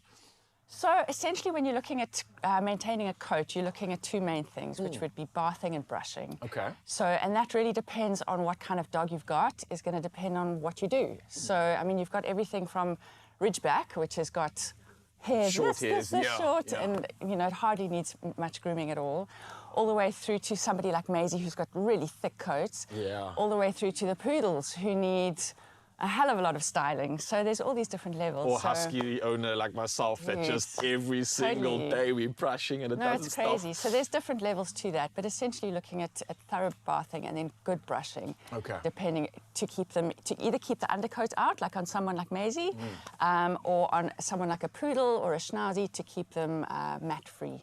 Because you don't want those mats to keep getting Okay, that all makes knotted. sense. And I like the fact that you are not just applying a blanket approach to this, because like You we were saying can't. now, every dog's fur is different. Completely. Some is thin, some is insulating, some are doing crazy things. So that's a great tip. Yeah. When it comes to navigating these different types of fur, obviously some dogs, it's a little bit harder to check for certain things like, let's say, ticks and fleas. Totally. What tips do you have for, let's say, both short-haired dogs and also the long, tricky, interesting long-haired dogs like Maisie over there? That's, totally. again, hiding in the studio, and we're hoping to get Maisie back sometime. So how do we do that? Any tips on checking for that? I think the first thing I would suggest is to use your eyes. I mean, you're going to see, your eyes are going to give you the best clues. Yeah. Check around the base of the tail and up along the spine. You will find, if there's quite a lot of fleas, you'll see, they call it flea dirt, but it's actually flea poop. Oh, okay, essentially, whoa. and it's like, it looks like tiny little spots of almost like black pepper or something. It looks like tiny little black dots of stuff. If you see that, you've definitely got a flea issue. Okay. So that's definitely something to check for with your eyes. If you don't have that many fleas, you can use a tool like this, which is a flea comb. On someone like Maisie, it's going to take a long time. Yeah, I can imagine. To get through all that hair. Yeah. But essentially what it does is it's going to allow you to comb through the hair and pick out individual fleas. Almost like a sieve in So, a way. So kind this of. is a way in which you could actually manage that problem and try to deal with something like ticks and fleas. You could also use a comb like this. You too. could, totally, Okay. Well, other options, if it's not a comb or not a physical option, is bathing still something that can work? It totally is. Yeah. I mean, I don't really believe in the massive tick dips that they used to use in the 80s and stuff. I think just find that really harsh, but there are tick and flea shampoos out there that you can use. Okay. Yeah, and then otherwise, obviously, the products that are available too. All right. Well, it looks like Maisie's ready for a second Hi. round here. Are you gonna come Maisie? try? Hey, Maisie, you want to come on the camera here? Maisie. Come on, Maisie. Oh, look at you, cutie. Oh, the food works. So, Yeah, so you were always. talking about how difficult it might be to maybe deal with combing through a hair like Maisie's, right? Yeah. Obviously, because there's a lot of hair here. Yeah. How would you maybe then use a quicker example of checking for those fleas and ticks what we were mentioning now? So someone like Maisie, I see a lot of long hairs behind the ears and stuff like that. So is that something that you'd also want to like sift through as well? Is that a little Yeah, bit of you a challenge? can. I mean, she's going straight to the biltong. Here we go, my bugs. There you go. You can. I mean, you could also use a comb like this, but it's not going to be as fine as that. But that's why I would say, yeah. There we go. I've got Maisie now. Cool. You're all mine. You're not going There anywhere. we go. But yeah, I mean, I would try and part the hair as much as I could and really look at the skin. And the skin is going to be where you see stuff. You're not going to see it in the actual hair. It's going to be, and particularly around this area here, you're going to see a lot of stuff. There, Okay. and that'll give you clues. Well, thank you so much for coming through with these Cool. tips. Maisie just Cool. is full of energy. I'm going to let Maisie go because Yeah. Maisie, want to go? Okay. Don't wanna There you stress go. Maisie's just full of energy, Cool. so active. And this is something that I love about the fact that when it comes to grooming, how do you get a dog like that to keep still? And I found that if you kind of use like treats or something, you lure them to the Yeah, bath, it really does totally. work. And I love these options. Thank you so much. This is what education is about, I think. For And this sure. is what we are loving right now. Thank you for bringing Maisie through, showing us that not every dog is perfect, but we love them nonetheless. And I For think this sure. is part of the challenge that we have with these lovely animals. So, Kirsten, thanks for that. And I think to you, Mzansi, caring for companions who care for you, this is what it's about, because NexGuard has got your furry friends covered with the most complete parasite protection range. And that's in the tasty monthly chew that dogs just absolutely love. Now, the NexGuard range offers the right dose and the right protection from fleas, ticks, mites, and worms. And don't forget, NexGuard and NexGuard Spectra are available in convenient 1-month or 3-month protection packs. So what are you waiting for? I think you've got every option to look after your furry friend right now. And it gets even better because you at home stand the chance to win 2,000 Rand cash and a surprise goodie. Now, simply reply to the competition post on the Expresso social pages and tell us why your dog is your guardian of love. Now, don't forget to use the hashtag NexGuard and the hashtag Guardians of Love in your answer. And the competition closes at midday Friday, the 5th of July. Now, here's a reminder, the T's and C's can be found at expressoshow.com if you want to get entering. But all I can say to you is good luck, and don't forget to look after your furry friends. No matter what size or what type of hair they have, you've got an option. Thanks, Kirsten. Cool. Oh, and our furry babies deserve to get looked after, I think. You know what I mean? You're on Expresso, and we still have so much to do before we sign out for the day. But my friend, first and foremost, we are going to be teaching you, my love, how to master your relationships, huh? All of them, the relationships that deserve to be mastered. How can you? It's all going to be happening right here on your Feel Good Breakfast show. And then behind me, you see these superstars. They're not just going to be blowing us away like Kazeli with her beautiful voice. It is also some dancing that's going to be happening. Honey, you don't want to miss out. And it's going to be happening in the next couple. We're going to take a short break, but we'll be back after this. Don't fall victim to intestinal worms. Use kid-friendly Vermox twice a year and get rid of unwanted guests. Vermox.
It's my Feel Good Breakfast Show. You're still on your Feel Good Breakfast show right here on S3. And my lovely, we promised you all throughout the morning that Kazeli was going to be performing. So please remove the furniture and get ready to dance. Everybody put your hands together for Kazeli with Reste-toi.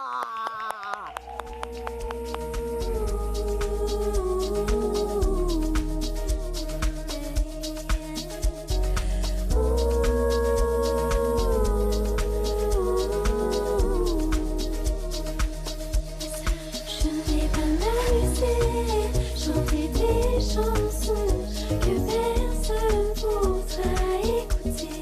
Je ne vais pas sacrifier des courriers que personne ne voudra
montre une fausse image, on crée une personnalité qui ne reflète pas qui je suis vraiment.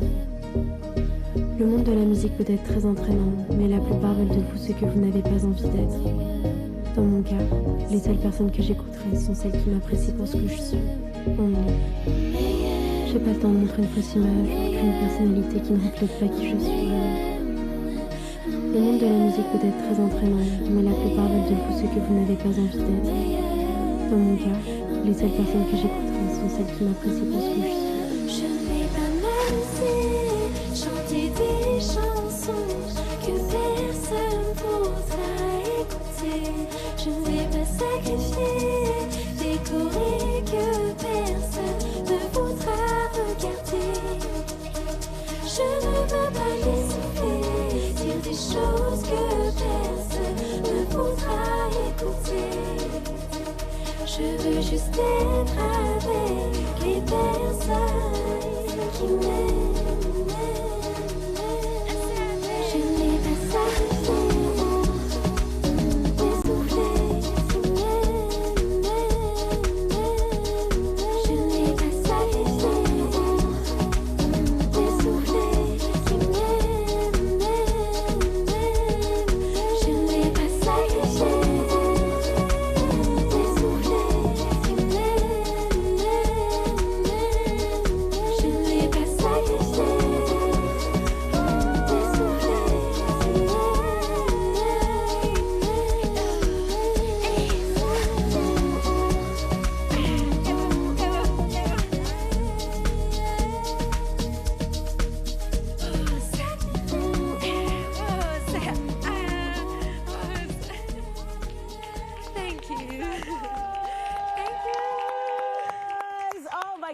Did I not tell you, superstars? And the lovely thing is that they are not going anywhere, my lovely. The goodness continues here on your Feel Good Breakfast show. For now, though, it is Carissa that is standing by with our news headlines. Hi, Cape Town.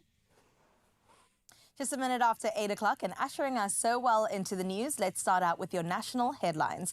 Now, the 2024 tax season kicks off this month with the SA Revenue Service opening the Auto Assessments portal for an expanded pool of taxpayers until 14 July. This as SARS moves to earmark 15 July as the start of the filing season for provincial and non-provincial taxpayers who are required to file a tax return, with the process expected to close in October. Taxpayers whose contact details, including an email address and cell phone number, have changed, are encouraged to update these details on e-filing or on the SARS Mobi app. For the second time, newly re-elected Gauteng Premier Panyaza Lesufi was unable to announce members of the Executive Council of the Provincial Legislature. Yesterday's delays came as negotiations between the ANC and the DA deadlocked. The ANC in the province says they were urged by national leadership to relook the challenges with the DA. ANC Gauteng Provincial Secretary TK Nziza says they want other parties to participate, but they're adamant to announce the provincial executive today, whether they reach an agreement with the DA or not. Moving on to international news, where Mauritanian President Mohamed Ould Ghazouani has won the country's presidential election, according to provincial results from some 99% of polling stations released by the West African nation's Electoral Commission.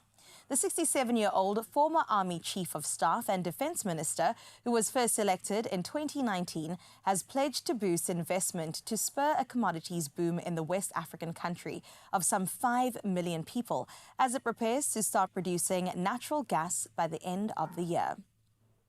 Israel's military says Palestinian armed groups in Gaza have launched about 20 rockets towards Israeli border communities, the heaviest such attack in months. A number of projectiles were intercepted and others landed inside southern Israel, but no injuries were reported. The military said it responded with artillery fire. Palestinian Islamic Jihad said it launched the barrage in response to Israeli crimes. It comes as Israel issued a fresh evacuation order for parts of the Khan Yunis area in southern Gaza. It's reported that many people are already fleeing. Now we close off your final news with this story where South Africa's superstar Tyler triumphed big at the BET Awards in the Peacock Theatre in California, earning Best New Artist and Best International Act. She said, "This is such a gift to be here rather. I wish to dedicate this one to Africa," sporting a slinky black dress. Tyler also gave an electrifying performance of a hit song, Jump.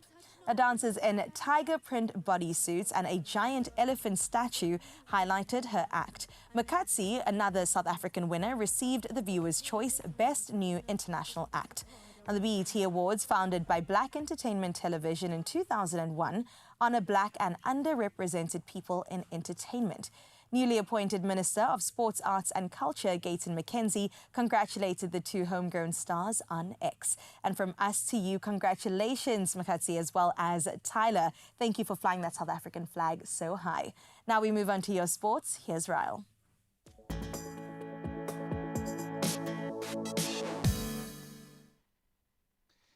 Thank you so much, Carissa. Yes, let's dive into all things sport right now. And if you're a Portugal fan like my friend Zach, I want to wish you a happy birthday firstly. Then you're definitely going to be celebrating this one because, yes, Portugal's goalkeeper Diogo Costa saved 3 penalties to secure a 3-0 shootout win over Slovenia after Cristiano Ronaldo redeemed himself from the spot in a dramatic Euro 2024 last 16 clash.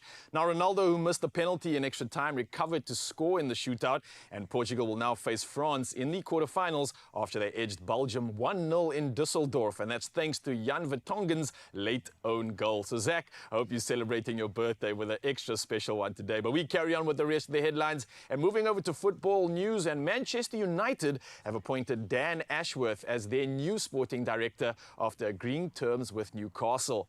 Now, the 53-year-old who had been on gardening leave will start immediately at Old Trafford.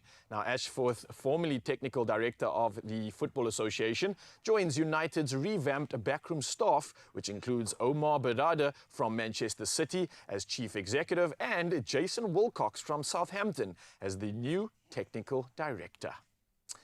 Well, we move over to the world of tennis right now, and Carlos Alcaraz overcame a challenging start to his Wimbledon title defense, defeating Estonian qualifier Marc Lejeal in straight sets. Now, the Spanish third seed secured a 7-6, 7-5, 6-2 victory after trailing in the second set. Now, Alcaraz is aiming for his 4th Grand Slam title and aspires to join the elite group of men who have won both the French Open and Wimbledon consecutively. Well, interesting stuff indeed, but we move over to the final results of all things sport and the world of cycling, where Etrian cyclist Beniam Girmay dedicated his Stage 3 win at the Tour de France to the continent of Africa. Now, this as Richard Carapaz took the overall race lead in Turin. Now, the 24-year-old Intermarché rider became the 3rd African to win a stage on the Tour, following South Africans Daryl Impey and Rob Hunter. Now, this victory also marked the first Tour de France success for his Belgium team. Well, that's a final wrap-up on all things sport. We'll do it all again tomorrow, but many of you heading out to the roads. Let's see how we can serve you when it comes to all things traffic.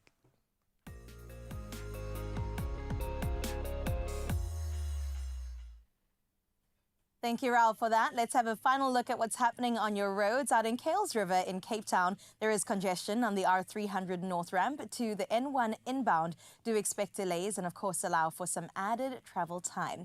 And that's where we wrap up your roads for this morning. Let's have a final look at your weather.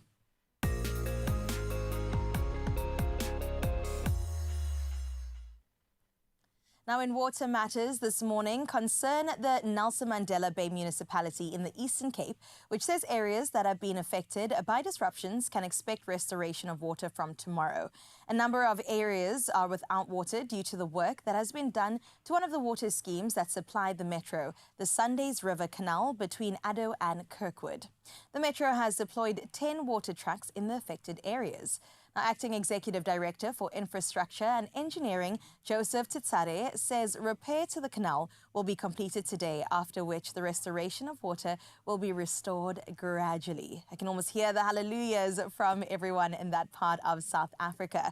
Well, that wraps up your weather. Let's move on to the sunrise view of this hour, and we head over to Muizenberg. This one was sent through from Rachel. I love this one. I think it's only Tuesday, but this is probably the best one that I've seen this week. and might just be the best one until Friday. Rachel, well done. I absolutely love the mountain, the sea, and the beautiful golden sunrise right there. Continue sharing your morning views with us on 063 408 8863. We would love to see it.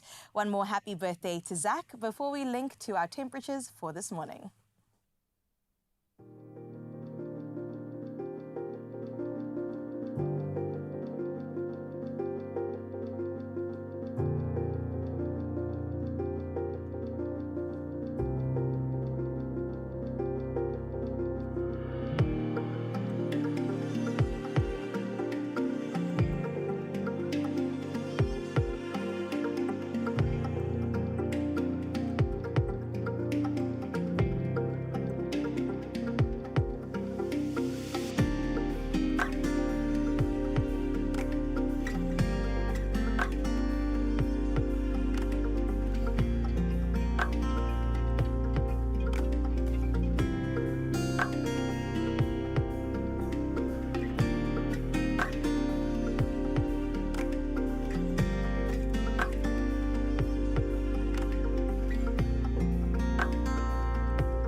The temperatures definitely are serving, but I think we can do even more when it comes to serving you. And that's with some moolah in your pocket. Absolutely. I'm so excited to say that 53 million rand in total estimated Powerball and Powerball Plus jackpots are up for grabs this Tuesday. Now, that's Ride Play Powerball for an estimated 41 million and Powerball Plus for an estimated 12 million rand. But as always, we say this every time, if you want to win, you got to play. So how do we do it? Don't worry, we got the plug for you, and there's so many options. So you can do the following. You can buy your tickets today in store. You can go to the nationallottery.co.za website, or you can go to the mobile app.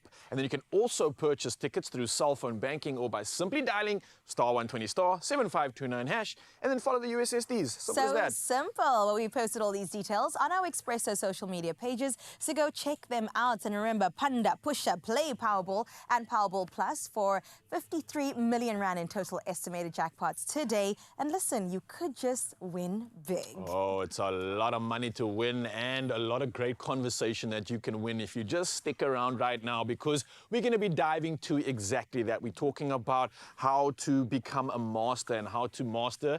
What are we talking about? Relationships.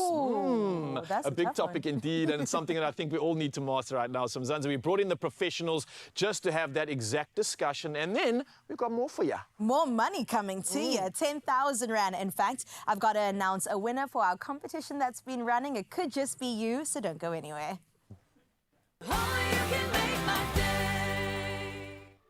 Very dry, tight, sensitive skin. Relieve itchy skin in just 60 seconds with Aveeno Skin Relief Moisturizing Lotion. Aveeno.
It's my Feel Good Breakfast Show. Oh, yes, and Zanzi, welcome back. This is your Feel Good Breakfast Show, opening up great conversations right here on S3. And we're talking about something that we all need to master, and that is our relationships. Now, our relationships are a reflection of ourselves and our lives, I think, and they bring about a sense of well-being, belonging, and more importantly, purpose. Now, to become a master in these complex connections, we need to understand the importance of self-reflection and growth. So here to unpack the topic is our big flex panel. We've got life executive and positive intelligence coach Adriaan van der Walt, and then we have relationship coach Paulo Mendes in the building. Two absolutely incredible souls, perfect for the occasion. How are we doing this morning?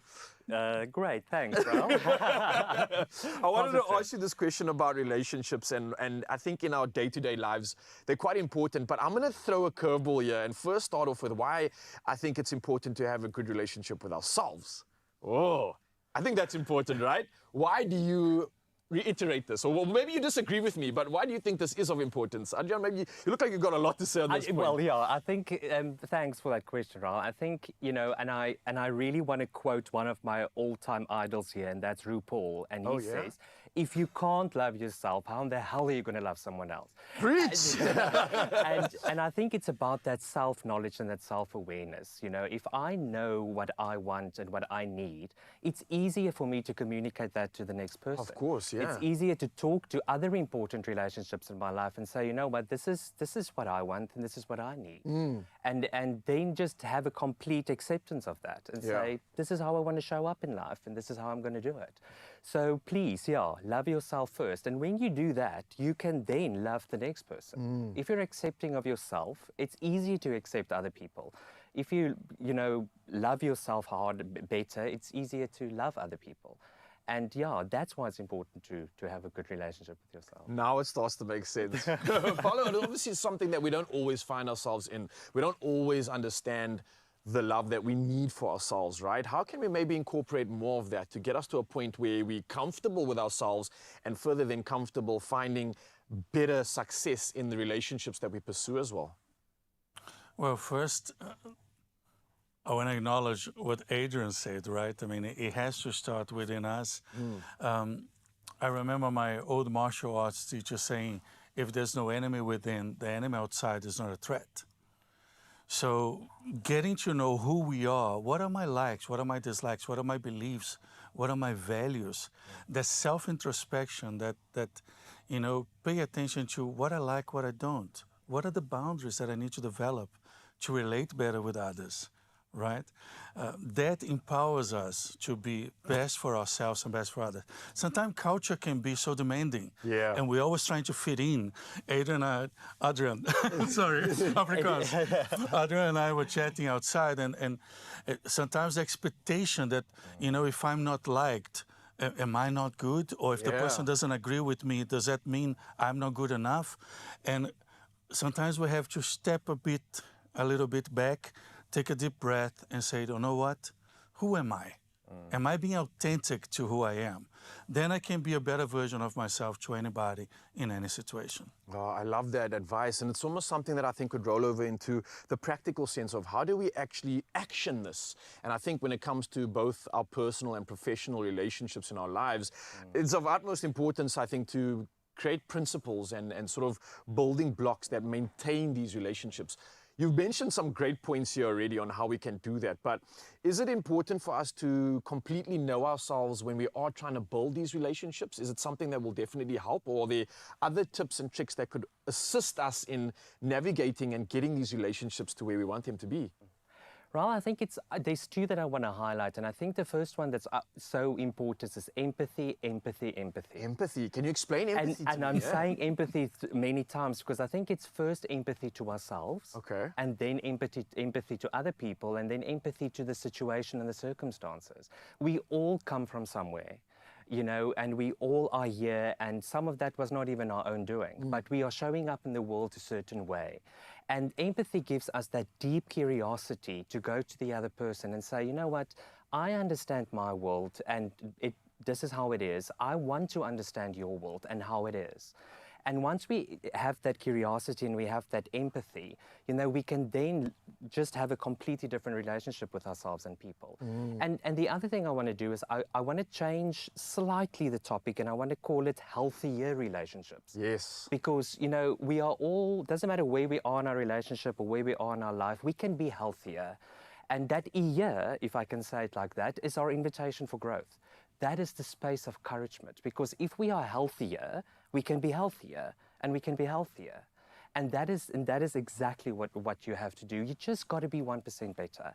It's like a positive self-fulfilling prophecy. It's a positive self-fulfilling I prophecy. love that. Beautiful Yeah. word.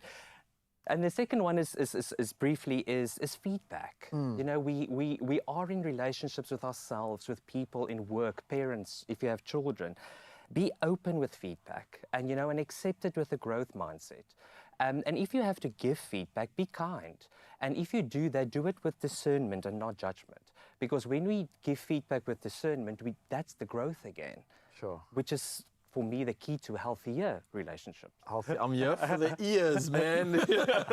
We're talking about reflecting in oneself, and I think that's pretty important. It's worthwhile to reflect.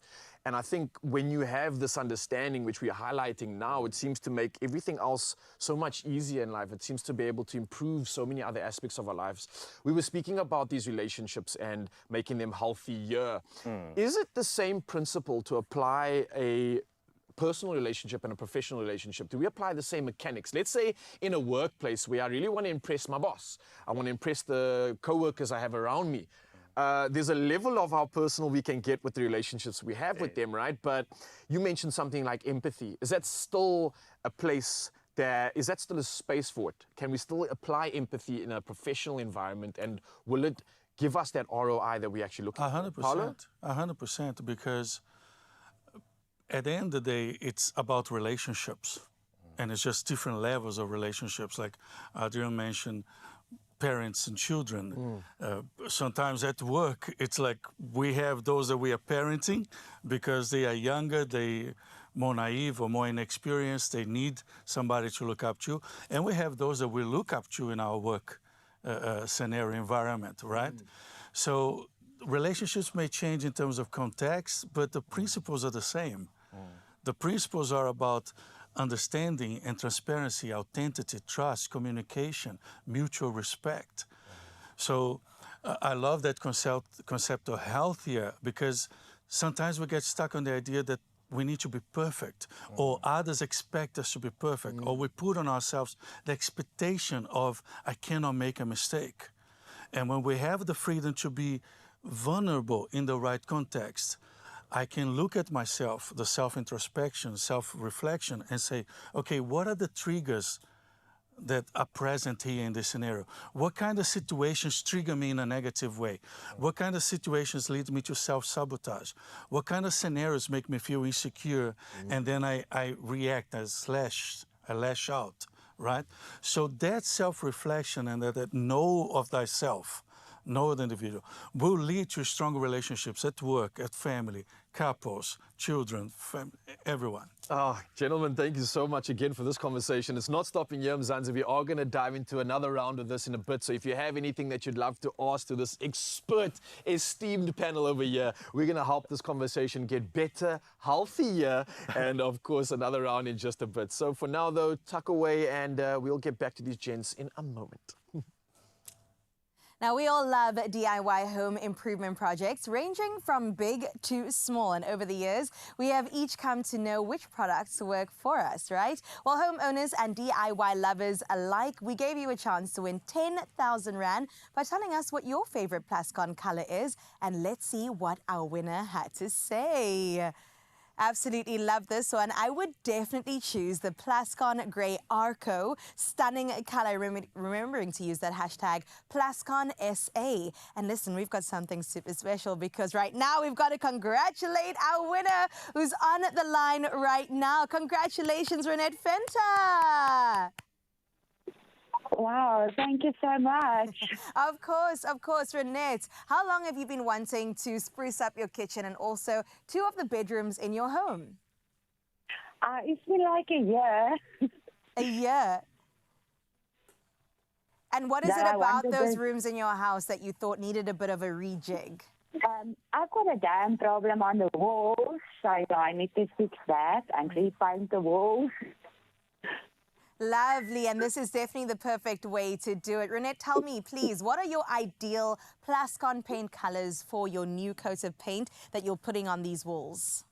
It is definitely the grey and the pink colours from the slate grey stone colour and the bee mine pink colour. My daughter absolutely loves that. Yes. No, I love it too. That fuchsia color coming through, so lovely. It's definitely going to liven up the space and make it that much it looks so brighter. Beautiful. I can already Yes. see it happening. I see the vision, Renette. Well, tell me, Yes, of course. I also do. Yeah, this is all thanks to Plascon. Is there anything you want to say to them for winning this incredible opportunity of receiving 10,000 I rand? just want to say to them, thank you so much. Wow, it's huge. I really appreciate it so much. Beautiful. Well, congratulations to you. That is beautiful. And I know that you're going to use that very wisely for yourself and your daughter. Congrats to our winner once again. Now, the Plascon June competition may be closed, but remember to keep tuning in to hear about the July competition. It's going to be coming your way soon. You could be a winner. Right now, that's where we wrap it up. When the cracks start to show, our strength and resilience is legendary. Mycotex, strong enough to endure anything. Oh yes, Mzansi, there's so much still happening in your Feel Good Breakfast show. Cometh the hour, we've got a few minutes or maybe a half an hour left of pure magic. And like I promised you, this conversation is going to carry on. We've got experts here talking about everything when it comes to relationship advice and everything relationships. We're talking about friendships, personal relationships, professional relationships, everything that can advance you. And we're not just going to advance you when it comes to the mental side of things, but also advance your skills in the kitchen too. Yeah, we're making something delicious once again. I think it's a ravioli on the menu, so if you're ready for something delicious, butter ravioli, look how good it looks. And we've got the plug on just how easy it is to make it go down. Mzansi, all this to tuck into in just a bit. Don't go anywhere.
It's my Feel Good Breakfast Show. Oh yes, Mzansi, as promised, opening up right here on S3. This is your Feel Good Breakfast Show, and we are carrying on, like I promised, with an incredible conversation, something I think everybody should listen to right now. And we're back with our big flex panel to continue the powerful discussion of mastering our relationships. And a reminder that joining us, we have life coach, life executive, and positive intelligence coach Adriaan van der Walt, as well as relationship coach Paulo Mendez in the building. Again, gentlemen, I love the conversation we were establishing about relationships, how important it is to not focus on the external, not compare ourselves to anybody else other than ourselves. And the big point that I noticed from that conversation was that we can just be better than we were yesterday, be better than the version of yourself before. And that already got me into a very excited way of thinking. I want to dive into the maybe flip side of this conversation where we're talking about relationships, we're talking about ourselves, and earlier we discussed how we need to know ourselves in order to then bring that truth into the relationship so that it's going to allow for growth, for magic, etc. But what happens if I know myself right now, but as I enter the relationship, I'm in a great relationship that allows for growth, and I start to grow as an individual within that relationships. That growth brings about change. Do I constantly converse about this, or do I go and have that change outside the relationship and then come back and say, hey, this is the new me 2.0, this is what I'm about now? How do we navigate this? Because it's a lot easier said than done, right? Exactly. It is a lot easier said than done. And I think, you know, whether we like it or not, whether we have, and whether it's conscious or not, Raul, we all have an image of love in our head. You know, and that image come with us from wherever, from, you know, when we were small to where we are now. So what we then go and look for in the world is we kind of look for worthy individuals that's worthy of love to fit into that image. And then that's when you start getting the thing about, oh, but this one's not ticking this box, this one is not ticking that box. But what growth and 2.0 means is that you move into a relationship and you want to be healthier in that relationship. You want to be happier.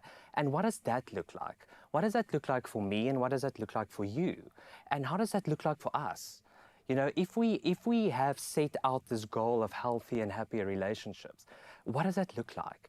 And then totally looking back on discernment and not judgment. You know, when we look back in discernment, we look at something exactly as what they were, and we see what we can do better, what we can enhance, what should we let go of. But judgment is like, I'm a failure, I can't do this, I can't grow. Stop that. Go with discernment. Everybody has the ability to grow. And that should be the goal of any relationship, and especially with ourselves. I love that. Maybe I can throw a curveball in here. Let's say you do go through these changes and you do bring it up in the relationship, Paulo. You're throwing the curveball to me. Yeah, I'm throwing the curveball. Paulo's ready for it, man. I can see. He gets the easy question. I get the curveball. Okay. You can go, Paulo. and look, you both can jump on this one if you feel fit. But let's say that I do present these changes in the relationship, and my partner then mentions to me that, hang on, you mentioned this at the start. Is it fair for them to keep me accountable to who I was in my past? Or should they be constantly looking towards a new version of myself? Paulo, you see, I knew you were ready for this one, man. Teacher. Because, I mean, this is the reality of the situation. A lot of us are going through these changes. A lot of us are judging each other and saying, hang on, but when you came to relationships, you said you'd never do that. So is this fair? How do we deal with this? Change is inevitable, right? It's in nature, everything is growing or dying. So the healthier, better, happier, it's little changes every day. This is bound to happen. I think two principles are fundamental there. Think of a diamond. A diamond is a piece of chocolate that under tremendous pressure became a precious jewel, right? But when you get a diamond, it's rough. Doesn't look anything special, or it's not particularly beautiful. It's the trimming, the edging, the sharpening that gives the diamond its value and beauty. So we come to the relationship with our 2.0 version. As the first segment, we were talking about the personal growth and loving ourselves. But it's in the relationship that we sharpen one another. And that is going to provoke changes. That is going to lead to transformation and growth. The key here then becomes, am I talking about perception, or am I talking about perspective? Because my perception of you, it's what I want out of you and what I think you can give me. When I look at you from a different perspective, I can see you for who you are and what you bring to the relationship. What are your strengths, rather than seeing your weaknesses because it's not what I wanted. So when we lead from having a perspective of the person that I'm in relationship with, rather than just my perception, which is an easier way to say my expectations, right? Yeah. Absolutely love that. So I think it's really about oneself. If you could wrap this up into a small... Was it good? That was good, Excellent, yeah. Paolo. Paolo Brilliant. drops the mic right there. Just like that. If we could wrap this up into one sentence, and I know this is a tricky one because you have a plethora of words in which you could express this, but how would you encourage the individual out there right now to chase a better relationship with themselves, chase a better understanding of themselves and how they can bring that positivity back into relationship? How would you encourage them to do that? It's going to be a long one sentence, Okay. right? I think what's very important for any individual is get your set of values. And once you have your set of values, let that become your compass. That is where you are trying to head to. And how are you going to get there? And you know, I do this thing in my practice where I say to my clients, just do a simple exercise. Reflect back in a year, in a month. And then you can say to yourself, my healthier relationship looks like this. There's things that I had to let go of. There's things that I had to enhance, you know, and it was all worth the while. And then when you do that, you will start seeing your values and get a little relationship compass. Head somewhere, head for healthier, and get there. Oh. Well, gentlemen, thank you so much. Adrian, you are a wealth of knowledge. Paolo, I tried every curveball I could, but you knocked it all out the park. So again, thank you for your wisdom. It's easy with Adrian next to me. Oh, no, I think between the two of you, you create such a beautiful balance. This Diamonds. is the perfect panel. Yes, these are the diamonds already shining through the rough. And I think with this relationship we've created, we've sharpened, we've brightened, and we've chased one step closer to brilliance. And I thank you for that, gentlemen. Mzansi, for you as well, there's something to obviously look forward to and get excited about, because you can choose your mastery conversation online and let us know how you aim to master yourself now for the relationship going forward. Until then, we want you to choose the hashtag Choose Your Mastery with Beck Flex 5 or Flex 5 Hybrid with movable blades for a faster, smoother, all-in-one shave. Thank you, gents. That was awesome. Thanks. Well, while we embrace the chilly temperatures in South Africa, Turkey is experiencing a maximum of 33 degrees, much to all of our envy. And if you're looking to escape winter and embrace summer all over again, we've got just the solution. Better yet, if you're an aviation aficionado, we got you. Well, Turkish Airlines Dreamliner offers a unique opportunity to enjoy the pinnacle of modern flight while basking in the beauty of Turkey's summer season. Get ready to soar with us as we delve into the marvels of Turkish Airlines Boeing 787-9 Dreamliner. Now, part of the Dreamliner family of aircraft, the long-range Boeing 787-9 has twin engines to increase the speed and load of the aircraft. It's also a wide-body vessel composed of 50% composite materials, contributing to a lighter structure and increased efficiency. Now, with larger windows and an enhanced cabin environment with higher humidity, the aircraft promises unparalleled flight comfort. That sounds like a beautiful flight to me. Now discover the innovation and luxury that redefines air travel. Book a trip to Turkish Airlines on turkishairlines.com today and enjoy the luxury of flying. We connect more countries than any other airline. Turkish Airlines. Oh yes, Mzansi, this is a Health Tuesday, so we're going to dive into the kitchen and bring you a delicious meal. We're talking about this right here. It's burnt butter ravioli. You heard correctly. Anything with butter is going to be delicious, so you want to stick around for this recipe and stick around for some hike inspiration. I'm going to be showing you a moment on how to just make the most of your outdoor experience and share some tips on devouring all the magic in the mountains. Yes, that's right. Nature Boy got an opportunity to do just that with some Oma dipping time, but you're going to have to stick around to see more of the fun in action. See you after this.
It's my feel-good breakfast show.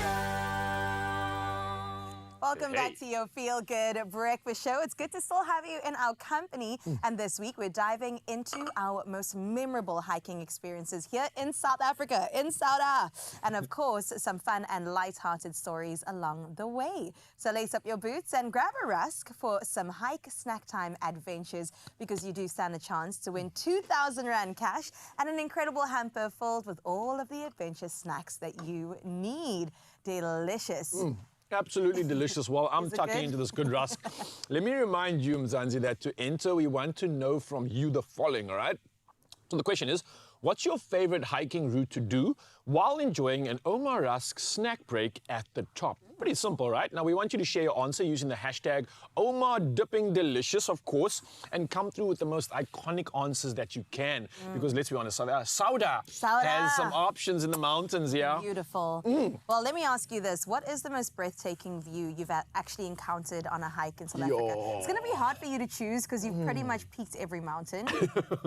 That is such a hard question. Yeah. I think it's those moments, and it might sound so cliche, but there's those moments where you hike up like Table Mountain or Lion's Head and you get the low Atlantic fog coming through and it causes this like ocean of cloud beneath the peaks of the mountains. So when you summit through that mist and you get to the top and hopefully there's a sunrise to meet you as well, it is the most iconic thing you can ever think of. Honestly, with the situation that we have in the Western Cape and the way the climate really works, it offers something so unique. Literally just picture being on top of a cloud, of an ocean cloud, sun's rising, and you can just see these peaks pointing through. It's like you are floating in heaven somewhere. And the perfect time to have a snack, obviously. Oh, yeah, Some obviously. warm coffee to keep you warm and a beautiful and delicious Omar Rusk. I love that. You're so passionate about hiking. Do you have Ralph. any like moments that stand out for you? Because I know you've been an adventurer of late. I've been trying to adventure, you know. I try to get out every now and then. For me, it's recently been sunrise hikes. So because the sun is rising at like what time? 6 in the morning, not even It's 6, actually a 7 bit in the later morning. now, yeah, a little bit later than We're summer. out the house by like 6:30 though, and it's still dark and painful, but it always makes it so worthwhile when we step out and we can see from the dark to the light and then the sun peeking on through. So we've been doing Newlands quite a bit. Nice. It's been really nice, yeah. Nice. Have you been enjoying some rusts on your hike? Is it It's your go-to? pretty much like a staple, actually. Like I got an opportunity again just to escape the chaos and find a moment. It wasn't too long, but I found a moment to head into nature. And I think what really brings it together is when you find that moment. And for me, that dipping delicious time is that moment really where you get to just be on your own, you get to reflect, you get to just like think about and absorb everything happening in your life. We don't make enough time for that. And I think when we are outdoors, away from the chaos, it offers you this opportunity to do that. It's like a form of therapy, actually, to be honest with you. So any summit that involves a moment like this for me it's just opportune, it's picturesque, and it's memorable. Oh, it's the way to go. They call it ecotherapy, actually. Ecotherapy? Yeah, Hey, or I green like therapy. that. So it's definitely my kind of therapy. I love it. What is your go-to hiking playlist? Do you have one, or do you kind of like listen to nature as you go? I used to need like a little bit of motivation to get to the top of the peaks. But once you really start to, again, take some moments to just pause, listen to what's around you, I found that the best playlist that I've ever had is nature. Oh. Mother Nature has the perfect timing, the perfect beat, the perfect nuances when you need it. Wow. The crescendos, the drops, they are all there for you. You literally just have to listen. And I think what's important is that we take that time to cut out the noise, cut out the external everything, and just realize where you are. It's so often that we are not present in the moments we're living in. So that's an opportunity to do just that, and maybe take that energy with you as you go back downstairs into the chaos of life and its all demands. If you're going to listen to anybody, it is Nature Boy. And I think that we need to take a sneak peek into your latest hiking adventure that we're going to be sharing tomorrow on the show. And trust me, you don't want to miss this journey. So let's see what Raul got up to. It was a goodie. I think being out in nature can influence your mindset and well-being so positively because it allows you an opportunity to escape the chaos. A lot of the time we are operating in a world that requires instant, it's demanding, and it can be very overwhelming. But I think once you come out to nature, it's such a beautiful polarity of exactly that. It's a chance to slow things down, it's a chance to bask, absorb the good energy, and really start to reconnect. honestly, this right here is just perfection. I mean, how can you blame me, right? We've got our favorite rusk, our favorite warm cup of tea, and I think just surrounded by the beauty of nature, doesn't get better than this. I told you, right? Oh, come on. And that for me was a perfect opportunity to showcase the fact that you don't need to do something crazy or master the biggest summit. You can find any outdoor space and make the most of it. So for you, Mzansi, I want to make sure that you tune in tomorrow for an adventure that will inspire you to lace up your hiking boots and hit the trails. And another reminder that you can get your entries in now because the competition closes this Friday, the 5th of July. And you definitely want to check out expressoshow.com for all the terms and conditions. Let me tell you, we are absolutely excited to see which hiking routes are top of your list for a snack time break. Oma Rusks, the ultimate snack time treat. Dipping delicious, tasty, filling, satisfying. And we definitely need to take a moment in the kitchen before we close up shop today because I've got such a delicious recipe just for you. Now, whether spread onto bread or melted over the most delectable dishes, the creamy texture and unique taste of butter. We know this. It just elevates food time and time again. And we're showing you how with our burnt butter and sage ravioli. I know your mouth is already watering. You're wondering, Carissa, how do we do this? Well, I'm going to do it for you. Not alone though. Raul, come on in. Let's try this recipe together. Ravioli, let's go. It's really simple, it's really beautiful, and it's really delicious. Okay, first things first, we're gonna need butter. Everything's better with butter. Yeah. Come on, we're going for our Clover full cream because we're not holding back right now. Modified butter spread. We're gonna need about 6 tablespoons of this as well. Okay. So it's nice and soft. It's Whoa, easy look how to easy it is scoop. to work with. Come on. Oh my goodness. That might have been 2 tablespoons. No one's going to be complaining about this. I mean, honestly, butter is just bringing all the good stuff into a meal right now, as we can see, and it works so well. And I've got to be honest, I don't know what meals I don't use butter for anymore these days. It just kind of gives you that extra umami feel. It really brings does. the recipe's ingredients together in a way that I don't think many others can. So I'm here for the simple, I'm here for the good taste, and the fact that you're already starting off with that ingredient means, yeah, these boxes are being ticked for Exactly, and what's crazy is that this is pretty much the sauce for our ravioli. It is? It is. Oh, okay, now I'm getting excited. You're getting excited? Well, now ravioli pretty much has its own thing going on. We're using feta and spinach ravioli today, so we just need something to complement that, right? Brilliant. And for today, we're going to get our butter going and throw our sage in as well. Now, the butter's going to go nutty and brown. Really excited for that. And we're going to throw a couple of sage leaves in just to enhance the flavor a little bit. Yeah, and sage is not used often enough in ingredients. I don't know of many meals that we've actually used raw sage like this in as well. Yeah. But if you really get involved in like the scent and the terps on this thing, it's so powerful, and I can see how it can be incorporated into a recipe, bringing freshness, bringing that like zestiness in a weird way, but also that sort of like back to nature feel, which I absolutely love. So I'm we here know for you this. love that. Yeah, for this. You're here for, do you taste it? I don't know if you can eat sage raw. Let me try. I mean, on live TV, let's just debunk this one. Can you taste this or not? I don't know. Let me figure this out. Did he die? No? You're okay. It's a vibe, actually. It's quite potent, I'm not going to lie. It is. It brings a bit of like a zing on the side of the tongue there. But yeah, this is really good. I can confirm you can do this. It's not a health risk. All right, back to the recipe, But though. we are cooking the sage today along with the batter. The two flavors are going to come together so beautifully. Like I said, it's really simple. All you have to do is actually just season it and then you're good to go. So we're going to throw in some salt. A little bit of that, a little bit of cracked black pepper. Nice. Maybe like 2 pinches of that. And keep on stirring. Now, we don't want the butter to burn either, right? So we're going to keep on going. It's just going to go nice and nutty, nice and brown. And once you can even smell the aroma coming through already. Such a beautiful combination. The one thing that really stands out for me right now is the fact that when it comes to recipes like this, we don't need to use 500 ingredients. Nope. When we keep it simple and we focus on the good stuff, that makes me know that I can trust this recipe. Yeah. I can buy into this and I can maybe repeat this on and on and on, knowing that we're using quality ingredients and we're getting quality taste out of a meal. And never mind ravioli, I can imagine any sort of pasta kind of working with this combination, if you think about it. Even vegetables, Ryle. Ooh, throw this over some roasted veggies Now we're and talking. you have got a meal to go. So it's very versatile, and like you said, we're heroing the main main product, which is the butter, right? And then we're just adding some sage to bring out the butter taste more. Nice. So with this warm butter that we've got going, they call it burnt butter, but we're not really burning the butter. We're going to throw it on over our ravioli. Okay, so you want me to bring this to your side? Okay, you've got it I'll over come there. to you. Nicely Okay, done. wish me and luck. Careful, because it I was is so hot in confident up Zanzi. till now. There we go. Perfection. And then we throw, also the sage leaves make a lovely little garnish on top. It does. It really looks Beautiful. good. I can only imagine. yet, the not taste. Not yet. Look at me getting so excited. got too What's next? What are we adding to We've got it? to throw some cheese. Ah, Everything is better with cheese, yes. right? And I'm going to do all of it.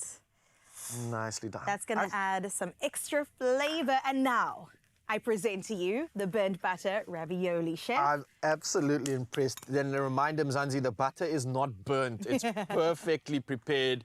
This is expressoshow.com's recipe that you can find if you want this inspiration. But bon appetit. Bon Let's dive in. appetito, bone apple teeth. Enjoy. Whoa. Right? Oh, my word. Yeah. There's so much more flavor in this now. It is really bringing this thing to life. I just want to take everything at home and start pouring this over it. I think that everything gets elevated when you're adding something like this. Wow. Good Well job. done. Come Absolutely on. brilliant The best job. part is that it looks impressive, but it is so simple to do, right? Very nice. Absolutely amazing. More butter, more better. Taking this So from me, simple, right? so easy. That's all yours, sir. Plus a guaranteed crowd pleaser. Now, to get the full recipe, do make sure to visit expressoshow.com and put this on the list of dinners sometime this week to impress either your man, your woman, or the family around you. I'm telling you, they'll keep on asking for it. Introducing the all-new Clover Full Cream Butter Spread. Smooth, creamy, and effortlessly spreadable. Butter up your day with Clover Butter Spread. After being away for an entire month as the Johannesburg studio, we're back, baby. Look at me. I look like I own land.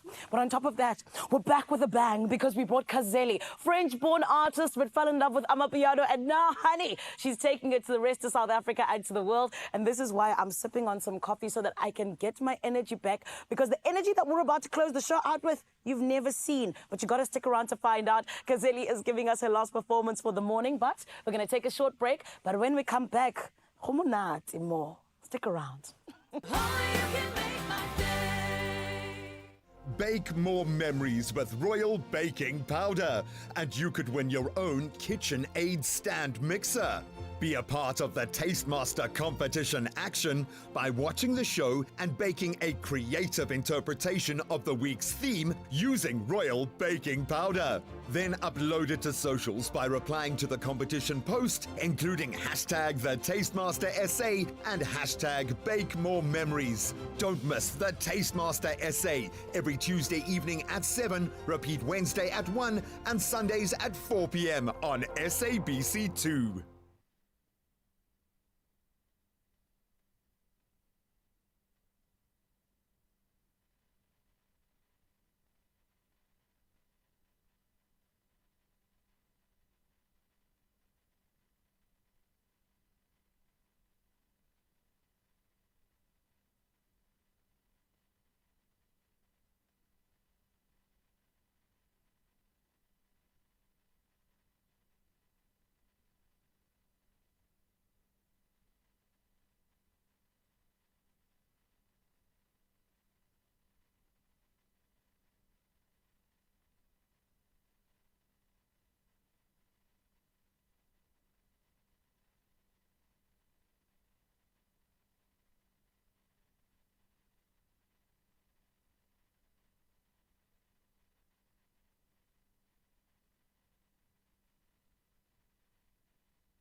It's my feel-good breakfast show.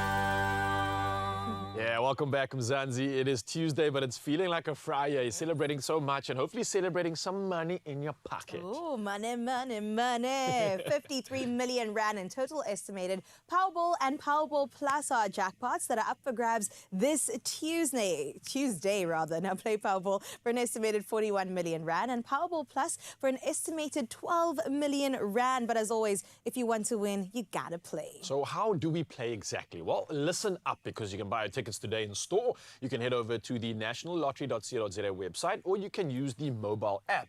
But then you can also do the following. You can purchase your tickets through cell phone banking, or simply dial *120 *7529 hash and then follow the USSDs. Simple as Easy that. peasy lemon squeezy. Now, we posted all these details on our Expresso social media pages, so go check them out and panda, push a play, Powerball and Powerball Plus for 53 million rand in total estimated jackpots today. And you could be a big winner. Yeah, winning big as always. Now, we're going to keep the theme of winning going right now, because we've got a winning performance standing by and we're heading to Joburg for the good stuff. Ooh, we are manifesting the winning this morning, all for you, my love bites. The lovely thing is, when it comes to us ending off the show with the bang, we're not manifesting it, it is here. I am talking about Kazeli with Paul Antoine and, of course, her dancers, everybody. JD, RSA, and Eunice. Let's put our hands together as they close out the show with the bang, baby.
Another feel-good production.